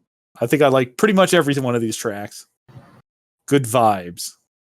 Yeah, same. They were very pleasurable to listen to. I was struck by how I don't know shit about Disney. Because you think you do. Like, it's Disney. I grew up with Disney movies. Then I'm listening to them and I'm like, God, I can only think of like 3 Disney movies. I'm trying to figure out which one this would be. Yeah. One last thing I want to say about the Steamboat Willie theme. I don't know if it comes across as obvious or anything, but there's one really cool thing about the music in that is that she definitely takes advantage of like the sound of the time, like back in the 50s or whatever, whenever Steamboat Willie was made. Like it has like that kind of musical filter or like 1928. 1928. Okay. Like I don't know how Cuphead to. aesthetic at all? What? It like Cuphead aesthetic a little bit? Yeah. Like well, that. I mean, yeah. Basically, what I'm trying to say is that you can kind of hear like a static, like almost movie reel sort of sound in the background. I think it's like really, A graininess. you know what? Maybe I'm making that up. But point is, the movie, the theme goes really well with the aesthetic of the world, and it's all black and white and Steamboat Willie inspired. Yep. Yeah, I just wanted to, point out, dissect a few of the songs that I found I especially like, and that was pretty much the last one. So I'm done. So next up. Cool. Right on time. Ryan, why don't you tell us all about your album? So hello everyone, it's me, Banana. Do you like bananas? Sure do. I like bananas. Potassium, bruh. The album that I brainwashed into your mind is simply titled The Velvet Underground and Nico. It is a self-titled record, which means the name of the album is just the same as the band. So it's The Velvet Underground, and then which is the band, and then Nico is like some model or something. I don't fucking know. She's also part of the album, and then the album art is done by Andy Warhol, and that's important. But I'll get into that. Famous banana. Yes, very famous banana. You all know the one. You know the banana. I've eaten this banana before. Yeah. Watch out for the brown bits. So, reasons that this album is important. So, The Velvet Underground. This album released in 1967 and is considered to be essentially a core piece of how alternative modern music developed. Much of this album, this album is essentially, it's a sentimental. Not sentimental. That's not the word I'm looking for. What's the fucking word? It doesn't matter. This album is essentially the underground. So this band is basically the underground Beatles. Like, while during this time you had bands like the Beatles and like the Rolling Stones and the Beach Boys, the Zombies and other things, blah blah blah. These are all kind of like mainstream rock, and all of these things like, oh, the Beatles. A lot of the things that people say the Beatles did for music, a lot of that can actually be attributed to this band. Not to say everything, because obviously the Beatles are very important because they're popular too. That's a key thing. Is like this band was not popular during its time, but they did a lot of things that hadn't been done before this, instrumentally as well as thematically. So this is a very I won't say lo-fi because to say that would be implying that it's like ironic or that it's like trying to be lo-fi. Yeah. But it's not like from the 60s. Yeah, it's just that's how the production was. But it's a lot grainier, it's a lot noisier than a lot of the production from around that time. Like you listen to like the Beach Boys, like the pet sounds from the Beach Boys. And it's got this very like the production from that era is very like warm and ethereal. Not necessarily even intentionally. I mean, some of that I think is intentional, but a lot of it is just happenstance because of the equipment and stuff that they were using. It just sounds like I did notice that like some of the drums and like the distortion on the guitars on this album got pretty intense in some songs. Yeah. Basically, you also get a lot of things like talking about things like drugs and sex and all these things that the cool kids are doing nowadays. A lot of this stuff was like taboo for the time. you wouldn't really hear like the song Femme Fatale it's like it's about like this woman that will destroy you. That sort of idea was not common during this time.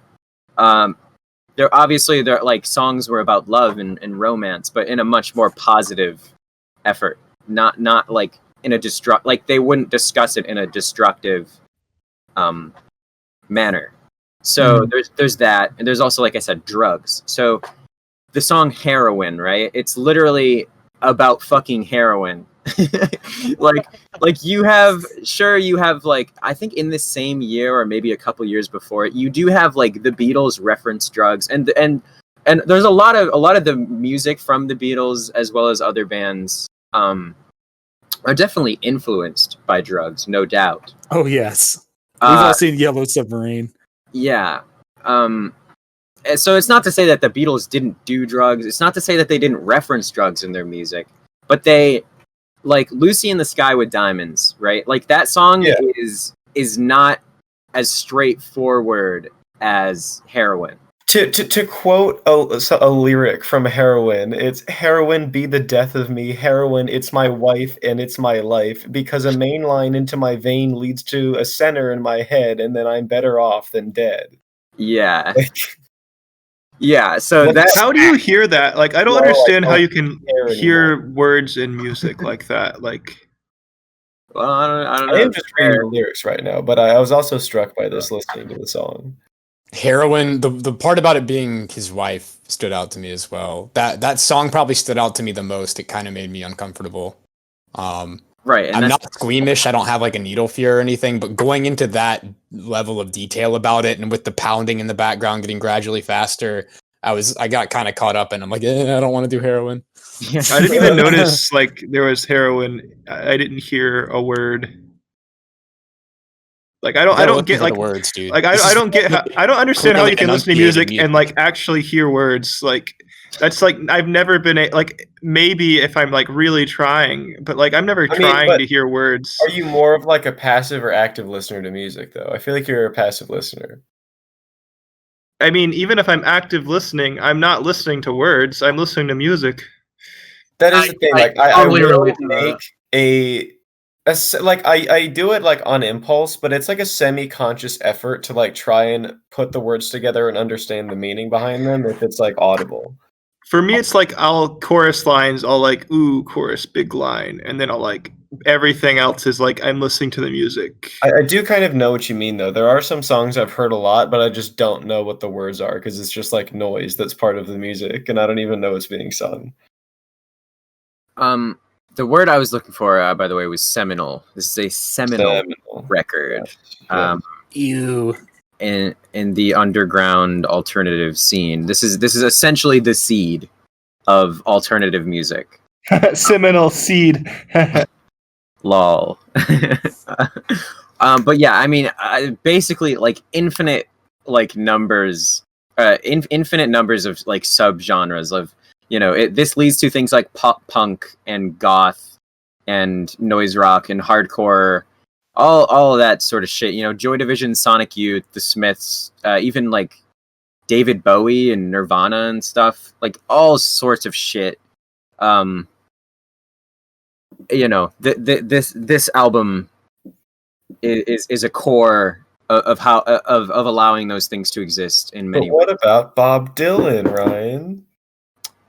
Well, I'm not saying this is the only piece, What about Johnny Cash? Yeah. It's not the only. It's not like this is the only thing of value, or significance in such movements and stuff. But it's a thing, and it's important, and it's good still. And it's still good music. Yeah, I think I've never listened to this album through. Like I've heard like Femme Fatale on Sunday Morning, but I had not heard the whole thing.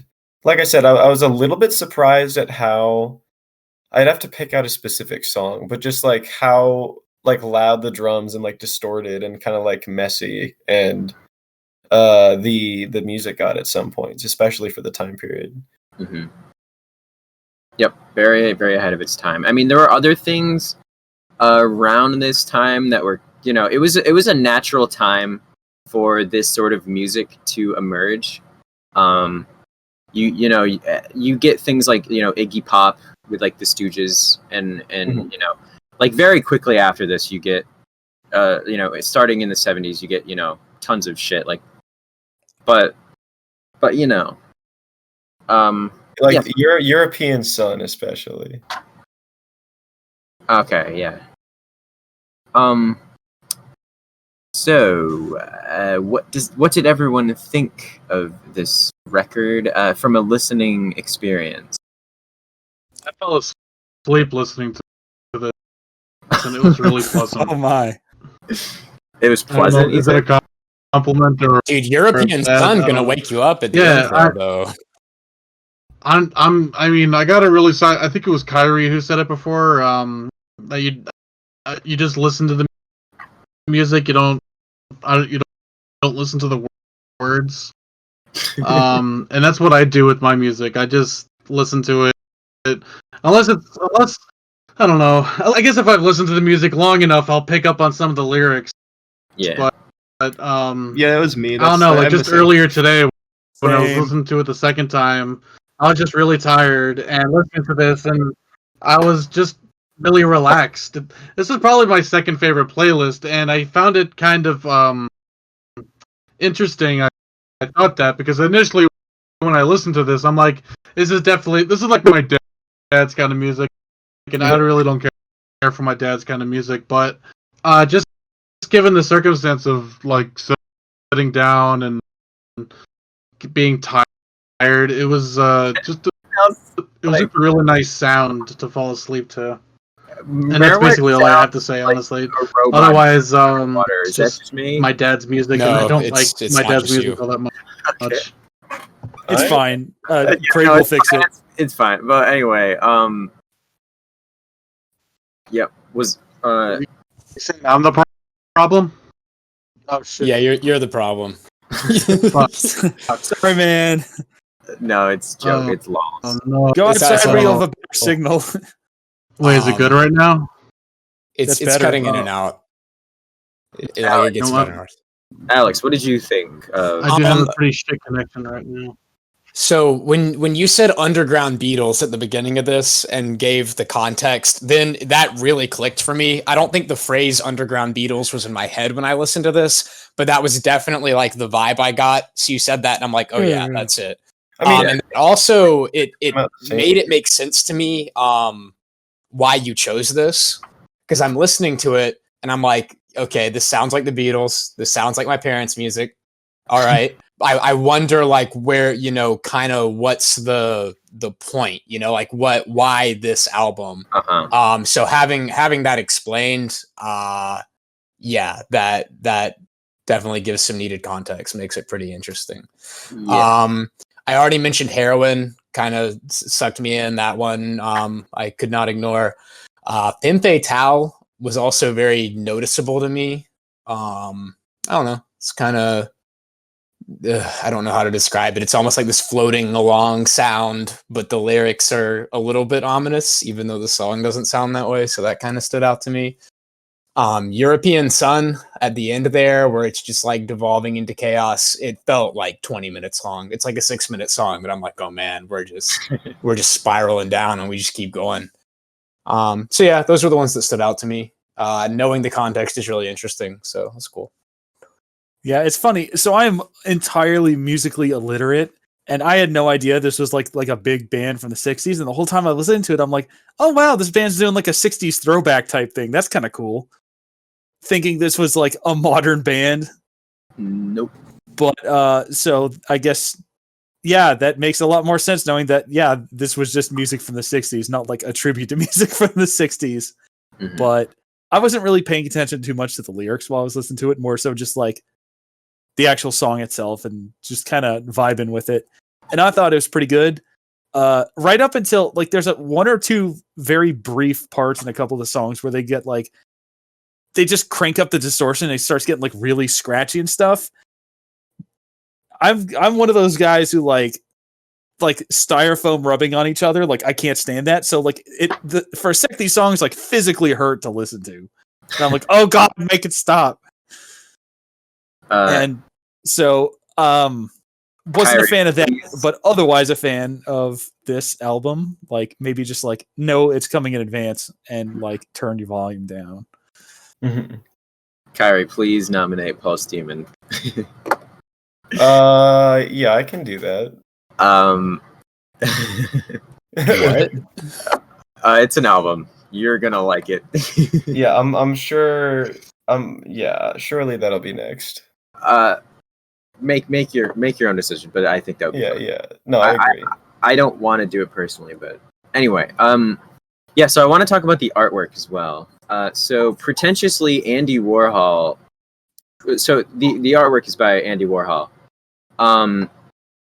and so the album cover, right? Like you don't even see the band's name on the album cover. It might have been on like the sticker of the record, like I was saying earlier, like on the shrink wrap they usually have stickers. But what you do see is in big text, you see Andy Warhol, because this fucking dude is pretentious as fuck. So you don't see the band's name, you see the guy who made the album art. And he also produced the album, I believe. So he like helped it exist and also, you know, engineered some of the sound and stuff. Wait, but, Andy like, Warhol did? Yeah. I did not know this. That's awesome. So to be clear, are you saying that he like insisted on having his name really big on the album cover and almost like taking credit? Yes, because he is literally like the most pretentious fuck on the universe. Let's go, But Andy. he is pretty base. To really like sink in how pretentious he is. So from this, you know, you have to realize this is like from this time period. So this was the act that I'm going to explain. I will say like what he did is art, I would say. But it is the most pretentious thing in the fucking world. There's a video of him eating a cheeseburger from Burger King, and it's just like 5 minutes. It's just literally a video of him eating a cheeseburger. And it's supposed to be like, oh, this is modern Just art. postmodern consumerist culture, okay, Ryan? Clearly you just don't understand. Can okay? you You know the cultural magnate that is Andy Warhol. back up and give me who is Andy Warhol? I know the name, but I don't remember. Yeah, that's where I was. You know Campbell's Soup Man? No. The paintings of the Campbell Soup. Oh my god, let me go. This guy. So this guy basically, he's very influential. So this is like a big clashing of minds here, because he, like you can see the thing I just posted of the Marilyn Monroe. Surely you've seen such image or something similar. He basically was a pioneer in the movement that is known as pop art, which is like literally this. It's very minimalist. Like there's not a lot of details. Like very bold colors. The details that are there are like almost kind of grungy. Like if you look at the banana, right? It looks like a banana. It just looks like a drawing of a banana, but it has like a grungy edge to it. Like in the way that like the splotches. It's hard to like look at it just from like the image like on Discord, but if you see the album up close, you know what I'm talking about. Yeah, so another color in the line. Man, I want some Campbell's soup now. I haven't had Campbell's soup. Just give me all that sodium, no water added, pure full salt. You know, that's. So yeah, he basically created like he was a big dude in the movement of pop art, which is, you know, that stuff, and basically in a lot of ways like led to the minimalist state of art that we are in now, where like all advertisements are just like pure. It's just like color. Or you watch like a Kurzgias, however the fuck you pronounce that.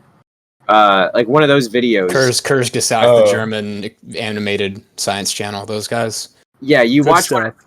one of those videos, and it's like just pure color. Like there's no like outlines or anything. It's like everything is very bold and distinctive. Like I would say that Andy Warhol essentially led to that. Like it's not a like conscious decision by anyone, but you know that factor of modern art. He is a cultural magnate and has impacted a lot of things and was a little controversial. Yeah. The other thing that I think of as an example of that kind of art, the picture I dropped is from Microsoft. They're using this style of people when they do art now. But the other thing I was going to say was also Microsoft related. You had like Windows XP and Windows Vista and whatever came before that, where it was like gradually becoming like more 3D, more like graphical. Windows Vista was like supposed to be, I don't know, and Windows 7 to an extent, like this 3D glass looking thing. And then now everything is like you're saying, just flat colors. I remember like seeing the graphic Apple designers logo talking used about to it. be like this It's rainbow 3D apple, and then now it's just flat.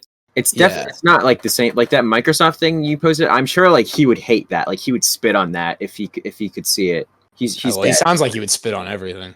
I mean, basically, yeah. Like he yeah, like that the Campbell's thing that Frigin sent is like he did this thing. I think it's like 100 Campbell soups where he just drew like 100 different like labels of like Campbell's soup. Many of them are just like the same, or some of them have like slight variations.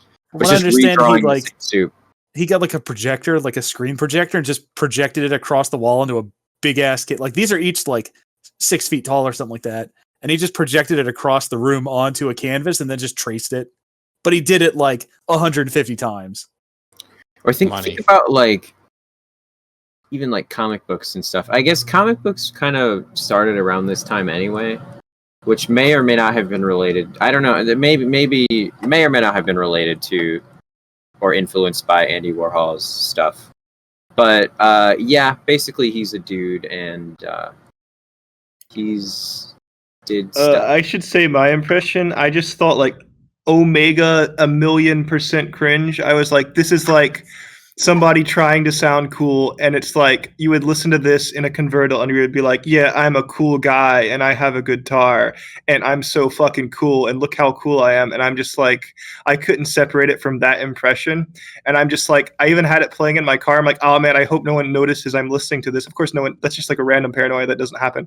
And I was like literally embarrassed that it was playing in my car because I'm like, this is like something that somebody would listen to if they thought they were like a cool edgy person that listened to old classical stylish music, and they're like, oh yeah, I have musical taste. Yeah, that sounds like to me. Yeah, sounds like you. That sounds like literally me. I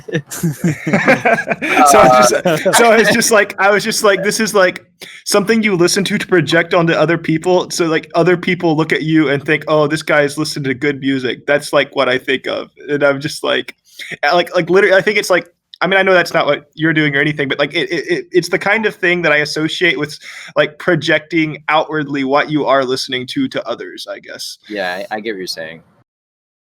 And also the feel of it is the guy. It is like from an era where it's like, and also I didn't know it was like from the 60s, which it's I guess at that point it's probably more pure. Like, but if somebody were to do that style now, it would be very much like trying to embody the style and look a certain way. Where I can't really know if they were doing that in the same vein in the past, or it was just like more pure. You're just talking about what you're thinking about. But I feel like if this style was done in modern, they would like it's very much projecting. You know what I mean? And that's what I thought this album was, but no. And so me thinking it was projecting like doubled down on that cringe reaction where I'm just like, this is like somebody trying to sound cool. So it's just like no, like I don't want to say they invented like cool, but like this, like if okay, like maybe this is not what you consider like cool, and that's fine. But like they are very influential in the terms of like. You know, like I said, I mean, I already said all this basically, but it leads to all the underground music things, which are quote unquote cool.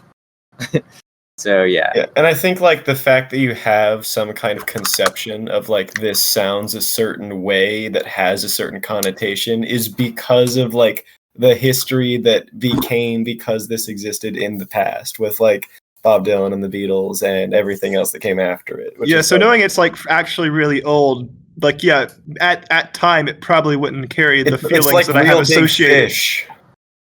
If anyone knows fucking Real Big Fish. Nope. Is that one of those bands like it's like ska punk.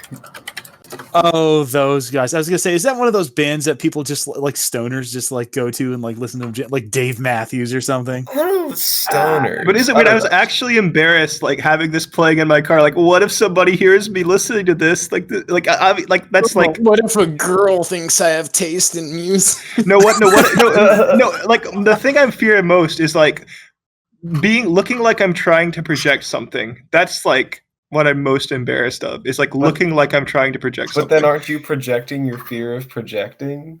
Yeah, it's just an endless loop. But it's more like because you're always constantly making sure that you're not. It's better than ignoring it completely. Mm-hmm. I would say even if you are risk the other end, the awareness at all is safer than having no awareness. But yeah, I'm getting closer and closer to not caring about that as much. But I do know what you mean. And the point I was making about Real Big Fish is that they're a ska punk band from like the early 90s. And if you listen to it now, it'd be like, this is just bad, like cliche ska punk. But it's like, no, this was like teenagers messing around like at the beginning of ska punk.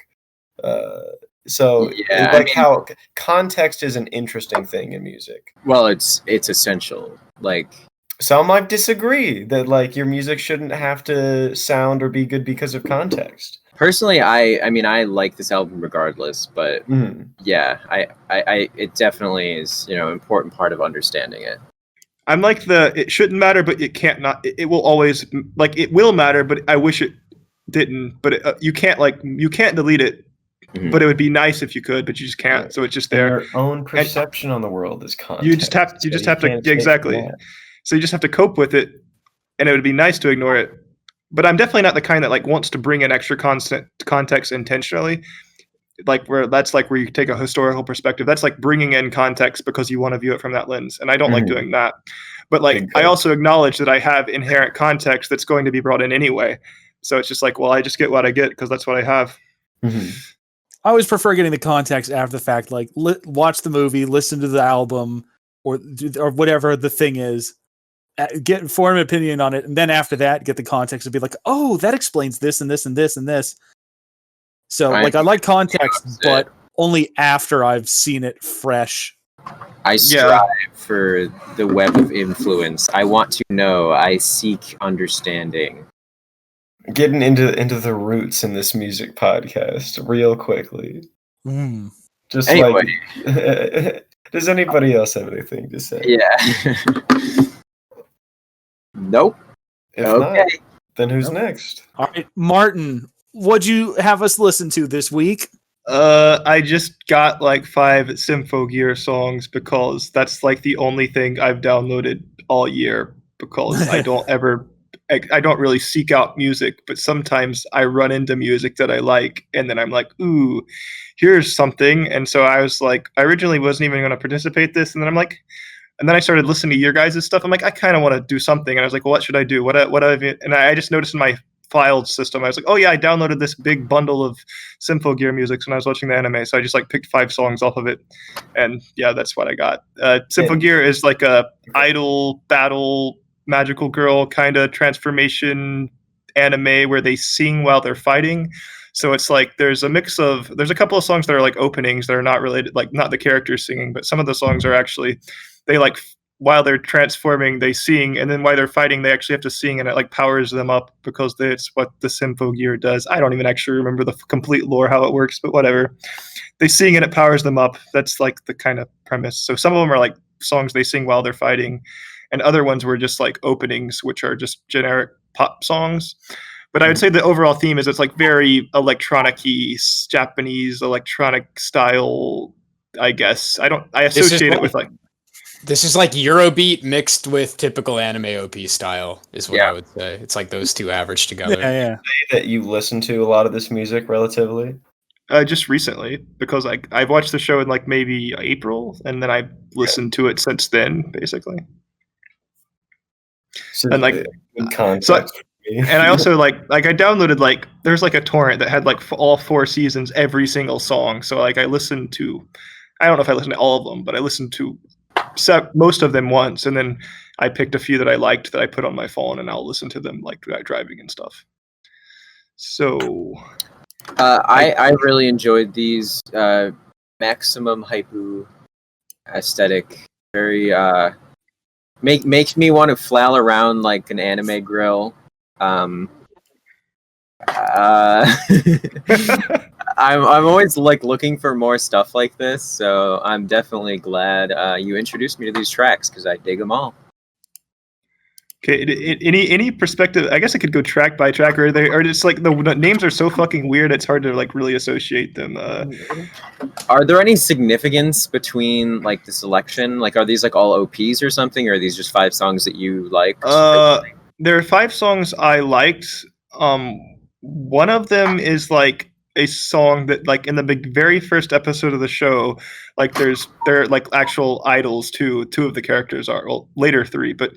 And so they actually do an idol performance, and they're not even like, well, actually they are already Sympho Gear users, but it's not, they're not fighting while they're singing. So it's not an opening, and it's also not like a battle song. It's just they're doing an idol concert. That's like it's just an idol song, the best genre, the peak of music. Gakko no Flugel or whatever. I don't know if that's like some German word or something, but it's not I don't think it's not Japanese. So and then there's that's the idol song, and then Melodious Moonlight. That song is like a battle song. That's one of the characters transforms and like sings that while fighting. And then Synchro Grazer, that's the first OP of season 1. It's like the extended version. Take All This All Loaded, that's a battle song too. That's another character, they sing it while fighting. And then also the last one, like I don't know what this is, Wakyo Shin Shojin, that's also a battle song. Yeah, like that a character sings while fighting. So 3 of them are like songs characters sing while they're fighting. One's like an idol concert, and the other is an opening, an OP. Okay. All very cool. I would totally run to these. Probably gonna add some of these to like a running playlist or something. Overall, I like the selection. You know, they're all very much so in the same vein. With like slight variations on the concept. Like one of the last tracks almost had like a gothic sort of aesthetic to it a little bit. Oh yeah, Like some Castlevania kind of like. Yeah, that's yeah. Is that like their Halloween episode or something? I was gonna say that. Sorry, it's like a best friend character who like turned evil. so it's like got the dark gothic vibe, like, oh no, she's not. That was the last song in the playlist. Yeah, so it's like the main character's best friend gets like turned into a she was just a normal human girl, and she gets, I forget, there's like an evil science. I don't even remember the actual plot point. Like I know she gets turned into a Sympho Gear user, but she's like the main character's best friend, but she has to fight her, and it's just like, so that's why it's got that vibe. Amazing. I was gonna say, one of the songs have cool names too. One of them was like whatever is the one that has Sympho in the title sounds cool. Oh, Sympho Grazer Off-Waschen form. The regular version is just Synchro Grazer, but the Off-Waschen form has like the leading 1 minute build up, where the regular version, the non-Off-Waschen form, doesn't have that 1 minute like build up that sounds like almost like the Mortal Kombat intro. I would. That one's my favorite. I love the Synchro Grazer one the best by a huge margin. I just love that opening. I love the sound. It's like you said, I think Mortal Kombat is a pretty good way of describing it. I think also it is also kind of like DDR sounding. Like I could imagine taking some steps listening to that. I think I would I think it's unfair to say that this was my favorite playlist out of everyone's, and only because it's like all like explicitly anime, not like any remixes or anything, and you know it's all like cute girls singing. But I just the Synchro Grazer just does. I mean they all have like a really good opening, all very distinct, but also like similar to the point where just in format, not so much sound.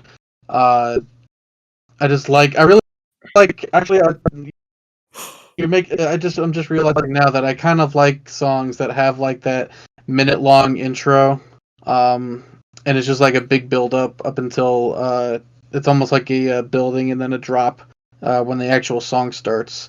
And I'm kind of surprised to hear that the Signal Grazer. I mean, I'm not too surprised that Signal Grazer is a OP, but I wouldn't have thought otherwise. I would have thought otherwise. That OP, like that, like I literally describe myself as being in like the flow state while watching the anime, because like when that kicks in and you're just like, and they also sing while they're fighting, so it's like you're just getting a constant flow of this sort of style of music. And then like the fact that OP was like, that song was also the OP, so then every episode starts with like back into that style of music. It was like definitely I don't know, it was a feel. I really liked the show, I guess, because of the music.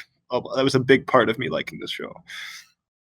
Yeah, I as I mentioned in the last mega monthly media mix or whatever the fuck that's called, I had mentioned like listening to Jeff Williams or like Ruby music only because of like the directness of like the energy that a lot of those songs are trying to convey. And I feel kind of a similar way with these, where it's just like there's like a specific vibe and energy behind it. And then you have like these vocal harmonies and kind of like dissonant chords, and then like electric guitar that's distorted, like building up in the background, and like a very like pulsing beat, and like you would describe this as like forward tempo music. Yeah, absolutely. It's absolutely that. Yeah. And I really feel that. And this is also music that I like heavily associate with like OS songs that I've like played, because I've played a fair amount of OS. I haven't played it in a while, but these are definitely the kind of songs that you would find it would be extremely enjoyable to play. And in general, I did enjoy a lot of these. I don't think this is the kind of music that I listen to on like a very regular basis, but every once in a while I will kind of like go back and find stuff like this and like enjoy the fuck out of it every time. Pretty sick. Yeah, I like these. They're pretty high energy. Like you listen to it and you're like, yeah, I just want to like get stuff done. Yeah, let's go. So I could totally see that would be great, like working out music or something like that. Could not resist the urge to fucking just like I felt like a cannonball. Yeah. Yeah, Wakyo Shenshojing is my favorite, I think. Yeah, that's like the best friend evil, oh no song. So this is definitely the kind of music I listen to. Eurobeat, high energy electronic music, anime music, idol music, plenty of all of that. This is all of that mixed together. And Take This All Loaded stood out far and above the rest. The greatest song, I would describe it as. Yay! Yeah. It's real good. I listened to that like 10 times today. I'm trying to play that, but yeah, I really can't. fucking cool. Just I sick. like that song also. Like I became obsessed with it because of the scene it plays in. Like I just would rewatch the scene like literally 20 times. Like I went and watched the scene too. Yeah, to see. Like it plays in. That's not the only one. She sings that song like probably 3 or 4 times because it's her. I think she only has one song in that. No, she has 2, but she just sings that song like in 4 different fight scenes. So because like that's her song, and that's because they sing their character song they sing while fighting. So sometimes they'll just sing the same song, but sometimes they have more than one song. It just depends on the season. But like so they have combo songs where like they pair up with another Symphogear user and they sing a combo song. So there's just a lot of songs. That's like the whole point. Is like they're always singing. So. Mm.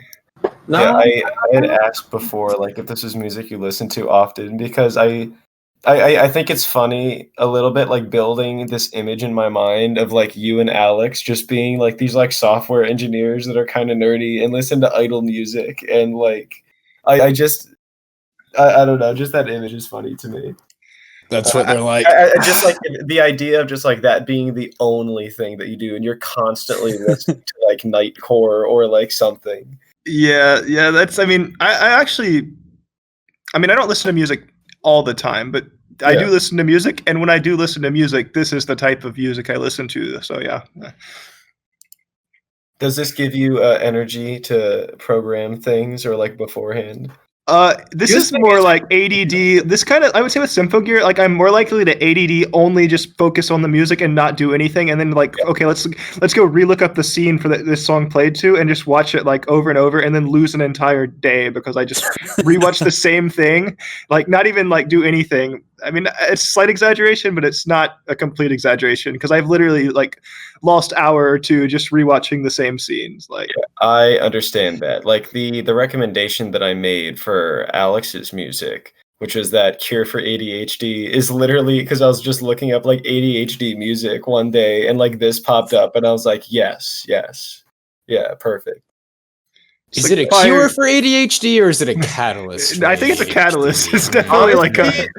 Honestly, like listening to like breakcore or like deathcore or anything that just has like very high BPM and like intense shit going on all at the same time, it like relaxes my ADD brain because it takes all the shit going on in my head and like externalizes it onto an outside object. So like my mind is calm while there's just like breakcore happening in my ears. I don't know. It seems counterintuitive, but this is how I experience it. Versus like listening to, you know, some like field recordings or very slow music and not being quite in the mood and just feeling restless. I will say something missing from this selection of songs is like the overall themes of the show also has like a very positive forward thinking, like it's kind of generic like forward positive thinking, but it's like also pure forward positivity optimism. Like it's very like raw, like, you know what, I'm just going to step forward and fight, and it's going to like it's almost like the standard shonen protagonist, but it's like a different color, a different taint on the way it's flavored, where it's just that's what all of like the Ruby songs are like. You have like Trust, Love, Brand New Day. Yeah, like step forward. It's like there's like the theme of the, like there's like this catchphrase is like I forget, it's like Sai Soku Saitande Icha Masugini Icha Kusini, which like that's like the theme of the song, and it's just like the show. Just like it's like straightforward in a straight line, like, and just like, you know, moving forward, like breaking through barriers kind of theme. So it's just like, yeah. Hell yeah. Yeah, that's the energy, Alex, right there. Yeah, that's the energy. Falcon Punch. So Okay, if you wanted to listen to this, would you recommend like watching the whole show or just like download the album and listen to it? I would recommend watching the show to anybody, but if you don't like anime, then maybe you could just like listen to the songs. But like if you like anime at all, it's worth trying to watch the show. It's definitely because the context of like I'd say the general positivity and like optimism thing you wouldn't get from just listening to the songs. And also like I think associating like if it works for you, if the whole theme of like fighting while singing, if that idea, that theme works for you and you're into it, it's like super good. Mm-hmm. But if you like watch an episode and you're like, okay, I'm not into this, then maybe you could still enjoy the music by itself is sort of what I would think. On that theme, to the extent that I've checked out this show, which is that I've watched a couple of the battle scenes, it might be different if I actually sat down and watched a few episodes, but I just can't take it seriously that they're singing while they're fighting. It's so fucking funny. That's what I'm saying. If you can't like take it, if you can't like get past that, then it might not work for you, right? But if you're like, I might be able to appreciate this. Back when I was like more into anime, before I was a jaded adult who's sad about everything and thinks everything I do is a waste of time, I might have been super into this. Like if I sat down, I could get into it. But like anything like Idol or that, like because I don't think this takes itself too seriously. Like it's just like, I don't know, it's just like raw energy and like aesthetic, and that's cool. But also, I'll just be sitting there being like, "What the fuck am I watching?" Right? That's the energy. It's just raw, like, and once if you can get past the "What the fuck am I watching" barrier, and you're just like, "This is sick," like, and you're just like, if you can somehow get past that barrier, but I think most people would not get past that barrier watching that. I don't think I could do that for a whole show. There's plenty of things in my life I enjoy. I've gotten past that barrier with, so like I will not put it out. And this punch flurry thing that you have posted looks pretty sick, actually. Martin, do you lift to this music? Because I think you do. I don't think I haven't went to the gym since I coronavirus. I have I mean, I think I played it while like doing push-ups once or twice, but not like I mean, most of the time when I'm just doing shitty like in-home workout, I don't even play any music. It's real quick. But like, I would probably listen to it. Yeah, it would be. I mean, I listen to like Love Live. I listen to all that anime shit while working Oh out. god, I cannot live to Love Live. I mean, I would like. I like Maybe Trapper, you maybe. squat 400 while listening to Love Live. That's like the. What that's song though? Cutie Panther. Like, what's the Because other like one? Strawberry Trapper is a far cry from like what's it fucking called? I don't know. Most of the others. Hand in Hand. I don't know. Yeah. Probably any of the higher tempo ones. You know. I've just been on that home. Oh, Saint Snow. All the Saint Snow stuff. Yeah. True. Yeah. True. Okay. Yeah. I guess if anyone has anything else to say, we can. Or Frigin's got to go, right? Sure. Any closing thoughts? No. Anime Gear music, sick. good. Go listen to it and maybe watch the show. And watch all 5 seasons of Symphogear. I might watch at least an episode or two. So Yeah. Probably, maybe not. Probably not. yeah, I'll give it a shot. Or you could, if you just want the experience, you could just watch episode 1 of the last season because it's like, oh, they're fighting, and yeah, I don't know. Like, if you just want to like a quick synopsis of like, because the last season does have like better animation, better fights. Well, I would say the last 2 seasons have. The first season like looks a little different as far as animation quality isn't as good, but Well, we'll keep but the that in songs are still good in the first season though. Like that's okay. I guess it's my turn. Oh boy. So before we get started with this, a quick poll. I know that I could have linked the YouTube playlist, but I wanted you to go to the website and download this album. How many of you read what was on that website? I feel like I must have, but I don't actually remember. Hold on. Me too. I did a little bit. Is there a lot there? Because you had kind of already told me that there's like a backstory to this. It's like Yeah, a page. Yeah, I think I read it. So, for the listeners at home, the album that we've listened to here is the Beatles album Everyday Chemistry, which, as anyone who listens to the Beatles knows, that's not a real album. So this website is by a guy. My God.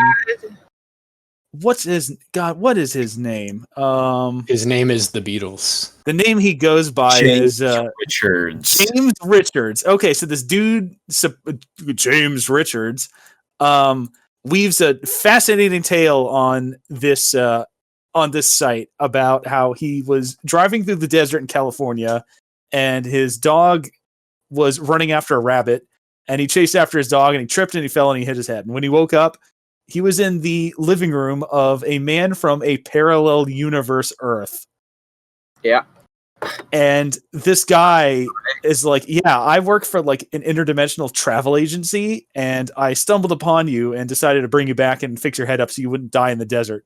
So if you want, I'll answer any questions you have and send you on your way. And the guy's like, okay, cool. So they were just talking about random stuff, differences between our world and the other world. And in their world, the Beatles never broke up, hence the name of the website.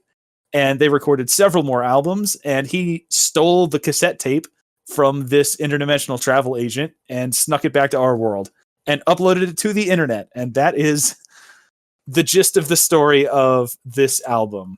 And you know what they say, you can't lie on internet. Oh no, absolutely true. So anyway, and you listen to the album itself, and you know, it's pretty good. At the end of the day, all they did was just like remix all of the Beatles' various solo albums from after they broke up into like single songs.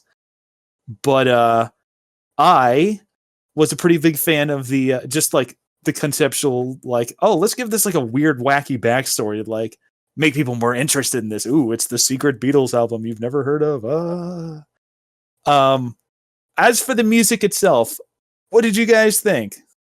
It was a lot more interesting than I expected it to be. I thought it was going to be a shitty, like I thought it was going to be like a cover band or something, or like imitation band.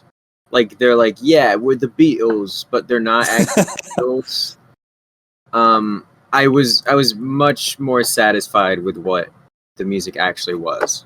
Yes, I can tell whoever the guy is who runs this website and like remixed all this music. Like he's like a skilled audio engineer, and I've listened to the solos or the solo projects, like the individual songs, and I'm pretty sure this guy remixed all the songs, and he also like plays the drums on some of them to like fill in the bits that don't work quite right. Yeah, But I was gonna say that like it definitely sounded like the Beatles, and it was like overall it was an enjoyable listen. I will say that like especially in some certain songs, you can really tell that it's just a mix based off of like repeats or the way that like certain sound bites are cut or like don't quite fit together or seem like they're kind of like pitch shifted or like compressed in some way. But yeah, overall, it was an enjoyable listen. You know, I'd not heard it before, and I thought it was fascinating. I thought it was interesting because they really seemed to nail the style of interviews with the Beatles after the fact. They had mentioned that if they hadn't have broken up, the sort of like the direction and the vibe their next album would have been a sort of like a Electric Lights Orchestra, so very like Bombastic. A little bombastic, but very like a cross between like orchestral and also like electronic, but like that. You know the band, like they got Don't Bring Me Down and Mr. Blue Sky and that band. That sort of feel is what the Beatles were going to be going for, but then they decided no more band. So the only thing about that is that like from the first song you can tell like the production is very modern. Like yeah, it's like it's really, very obviously not perfect, but I don't really think know that they're trying to like fool anyone. I think it's just like it for what it like I like I'm not saying that's even a bad thing. I'm just saying like I don't necessarily think this is what the Beatles would have. Not exactly, no, but it's a decent approximation. Yeah, I guess. And it's one of those like obviously no one really believes the story. Like that's insane. But you know, you get a Beatles remixed album, which is pretty good, and you get a fun little creepypasta to go along with it. Yep. So, any particular standout tracks that you guys enjoyed? Oh my! I like the intro. The intro was cool. I love that intro. Yeah. Yeah. With the interviews and each kind of just like mash that in. Yeah, they put. What's the song? I don't know the song, but it was good. I liked it. Okay, so there's at least one song on here that you enjoyed. Good to know. No, I mean I enjoyed the whole thing. I know, I'm just clowning. Yeah. This is the sort of album I'll put on sometimes if I've got like a long car trip or something like that, and I just want something like not like too intense, but also not like too like slow and boring. Like this is nice, like right in the middle. Listening. Funny enough, I don't actually care for any Beatles music, like other than this. Oh, dude, Sgt. Pepper's is great. Like it's okay, but like it's not really my thing. I've listened to Sgt. Pepper's many a time on acid and other substances, and it's always been a good time. See, that's the missing ingredient. There we go. None of their albums to me, like, I don't know, I like their singles, but their albums, I just don't care. Like, I don't want to listen to a full Beatles album, or I just feel like I don't know. I just want to listen to classic Beatles songs. I don't care about the songs that I never heard, and then, like, I mean, Yellow Submarine has a deep place in my heart and my childhood. The movie or the song? The song. The movie is a whole nother thing. Maybe someday we'll do movie cast on that. But yeah, it's I don't know. The Beatles is just one of those bands I've always been like yeah, it's one of those like they're historically important and the music is like good and technically competent and all that. It's just not my style most of the time. Yeah. But it's one of those like I can appreciate like their importance to music, but by the same time, like I'm not gonna go buy like their complete discography. Versus this album here, like I actually kind of like I'm kind of feeling it, you know what I mean? So do you like the fake Beatles more than the Beatles? Well, I mean, they are the real Beatles, just like Well, they were yeah, artificially placed into the same room at once here with this. So I guess, yeah, in a way, I like artificial Beatles better than real Beatles. amazing. Because Fake Beatles fan. I am a real fan of the fake Beatles, yes. I guess I need to build a interdimensional travel machine, and I can go grab the rest of those Beatles albums. But So my thought listening to this was I wish that I was more familiar with the Beatles solo careers and with the songs that were being mashed up, because I've listened to mashups before where I did know like all the songs in the mashup or in the mashup playlist, and it was like very satisfying to be like, oh man, he made that song and he made them this song. love mashups in general. And I just didn't have that for this. So for me, this was just like listening to the Beatles more or less, you know. I guess, but then, which is fine. But I think if I was a lot more familiar with their music, it probably would have been way more interesting. going the other way around, though, anytime I hear stuff from the Beatles solo projects, I'm like, ooh, that's the song. That's one half of this thing from this album. I know that. That's where that came from. So you're deconstructing the mashup to appreciate I- the original exactly. music.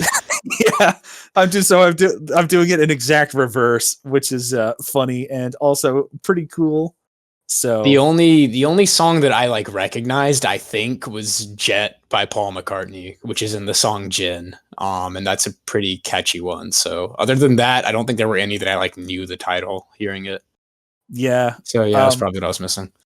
that's one thing I did like with this album is like none of the songs really sound the same. Like it's all over the place, but I love the title Everyday Chemistry too. That kind of, you could imagine that being a Beatles title for like the next era of the Beatles that never happened. I think it's a cool title. yeah. Just a minute ago in the chat, I actually posted quote unquote album art for it. That was somebody on like DeviantArt Swiftly cooked buried. up.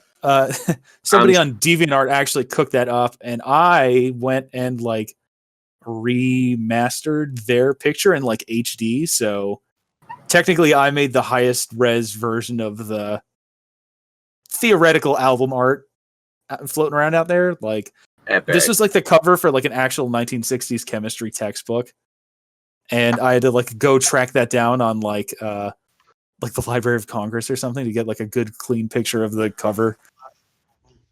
But It's pretty sweet that you were able to do that. That you saw the image tracked down the original background. Yeah.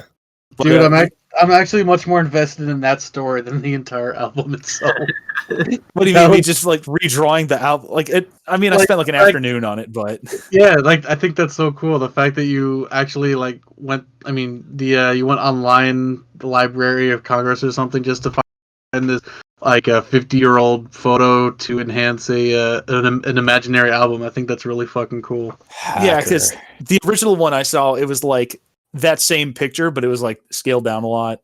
But and props to the original artist, they drew it. I just like went and found the assets it did again and did it in slightly higher def. Yeah, but But- the fact that it's so old is just admirable. Like anyone could have just gotten like a chemistry textbook from today, and like made an album cover off of it, but you went the extra step.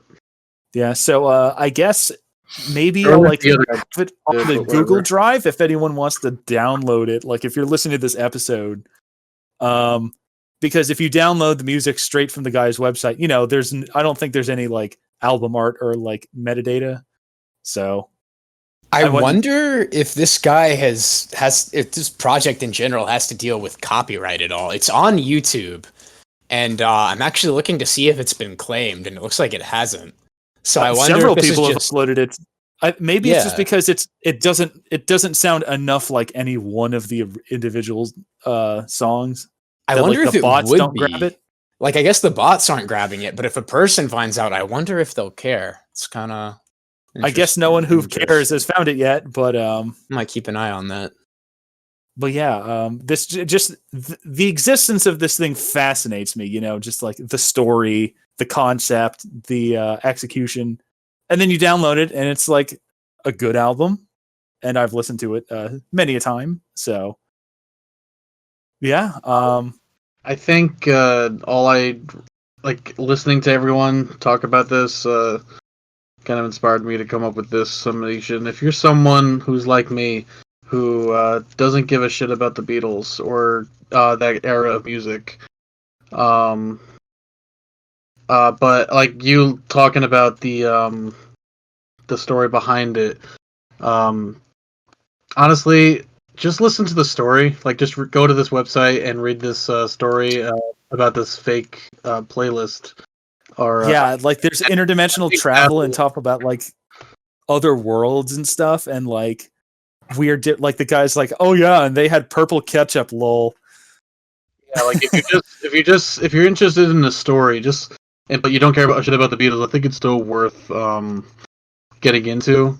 Yeah, because when I The say only, it's a the story, I only mean it's like problem, 2 pages effectively. So it's the only like a problem 2-minute read. with that context is that if you don't care about the Beatles, you're probably not going to get a lot of it anyway. But if you are a fan of the Beatles, then like everyone else has said, I think all of you are at least a little bit of a fan of the Beatles, and to some capacity, there's some investment there. And listening to this album, I'm imagining you guys are like, I mean, I don't have to imagine it. You're talking about it. How meta this album sounds, knowing what it is and what it's trying to be, but not really. Um, that's really all I have to say because I really didn't really care too much about this album. It just like I didn't read this story beforehand. I was in a rush again because I procrastinated, so I just listened to all the music and listened to it. And I thought it was all good. Like it's not bad. It's good Yeah, I music. mean, a lot of I it's not just like don't care. stand out, but it's like it's nice music to just like chill to while you're doing something else. That's what I usually do with it. I mean, I think you can probably say that about a lot of Beatles music because the fact that they are so, I think a reason why they are so popular is because they've made music that anyone can listen to. Even if you just don't care about that, their sound, or not their sound, their persona, I guess is the way I want to put it. They at least make music that like is accessible. You don't have to try too hard to understand the Beatles, but if you just don't like that sound, like I do, uh, at least read this little 2-page story. Um, you get something out of it if you're someone like me who doesn't give a shit about the Beatles. Also, about the time this episode is being released, I'm probably going to be putting a short audiobook of this story on my own channel, so Ooh, check that out. there you go. Just watch. No self promotion on Crass Content Podcast, please. I'll No promote one myself must know who we are.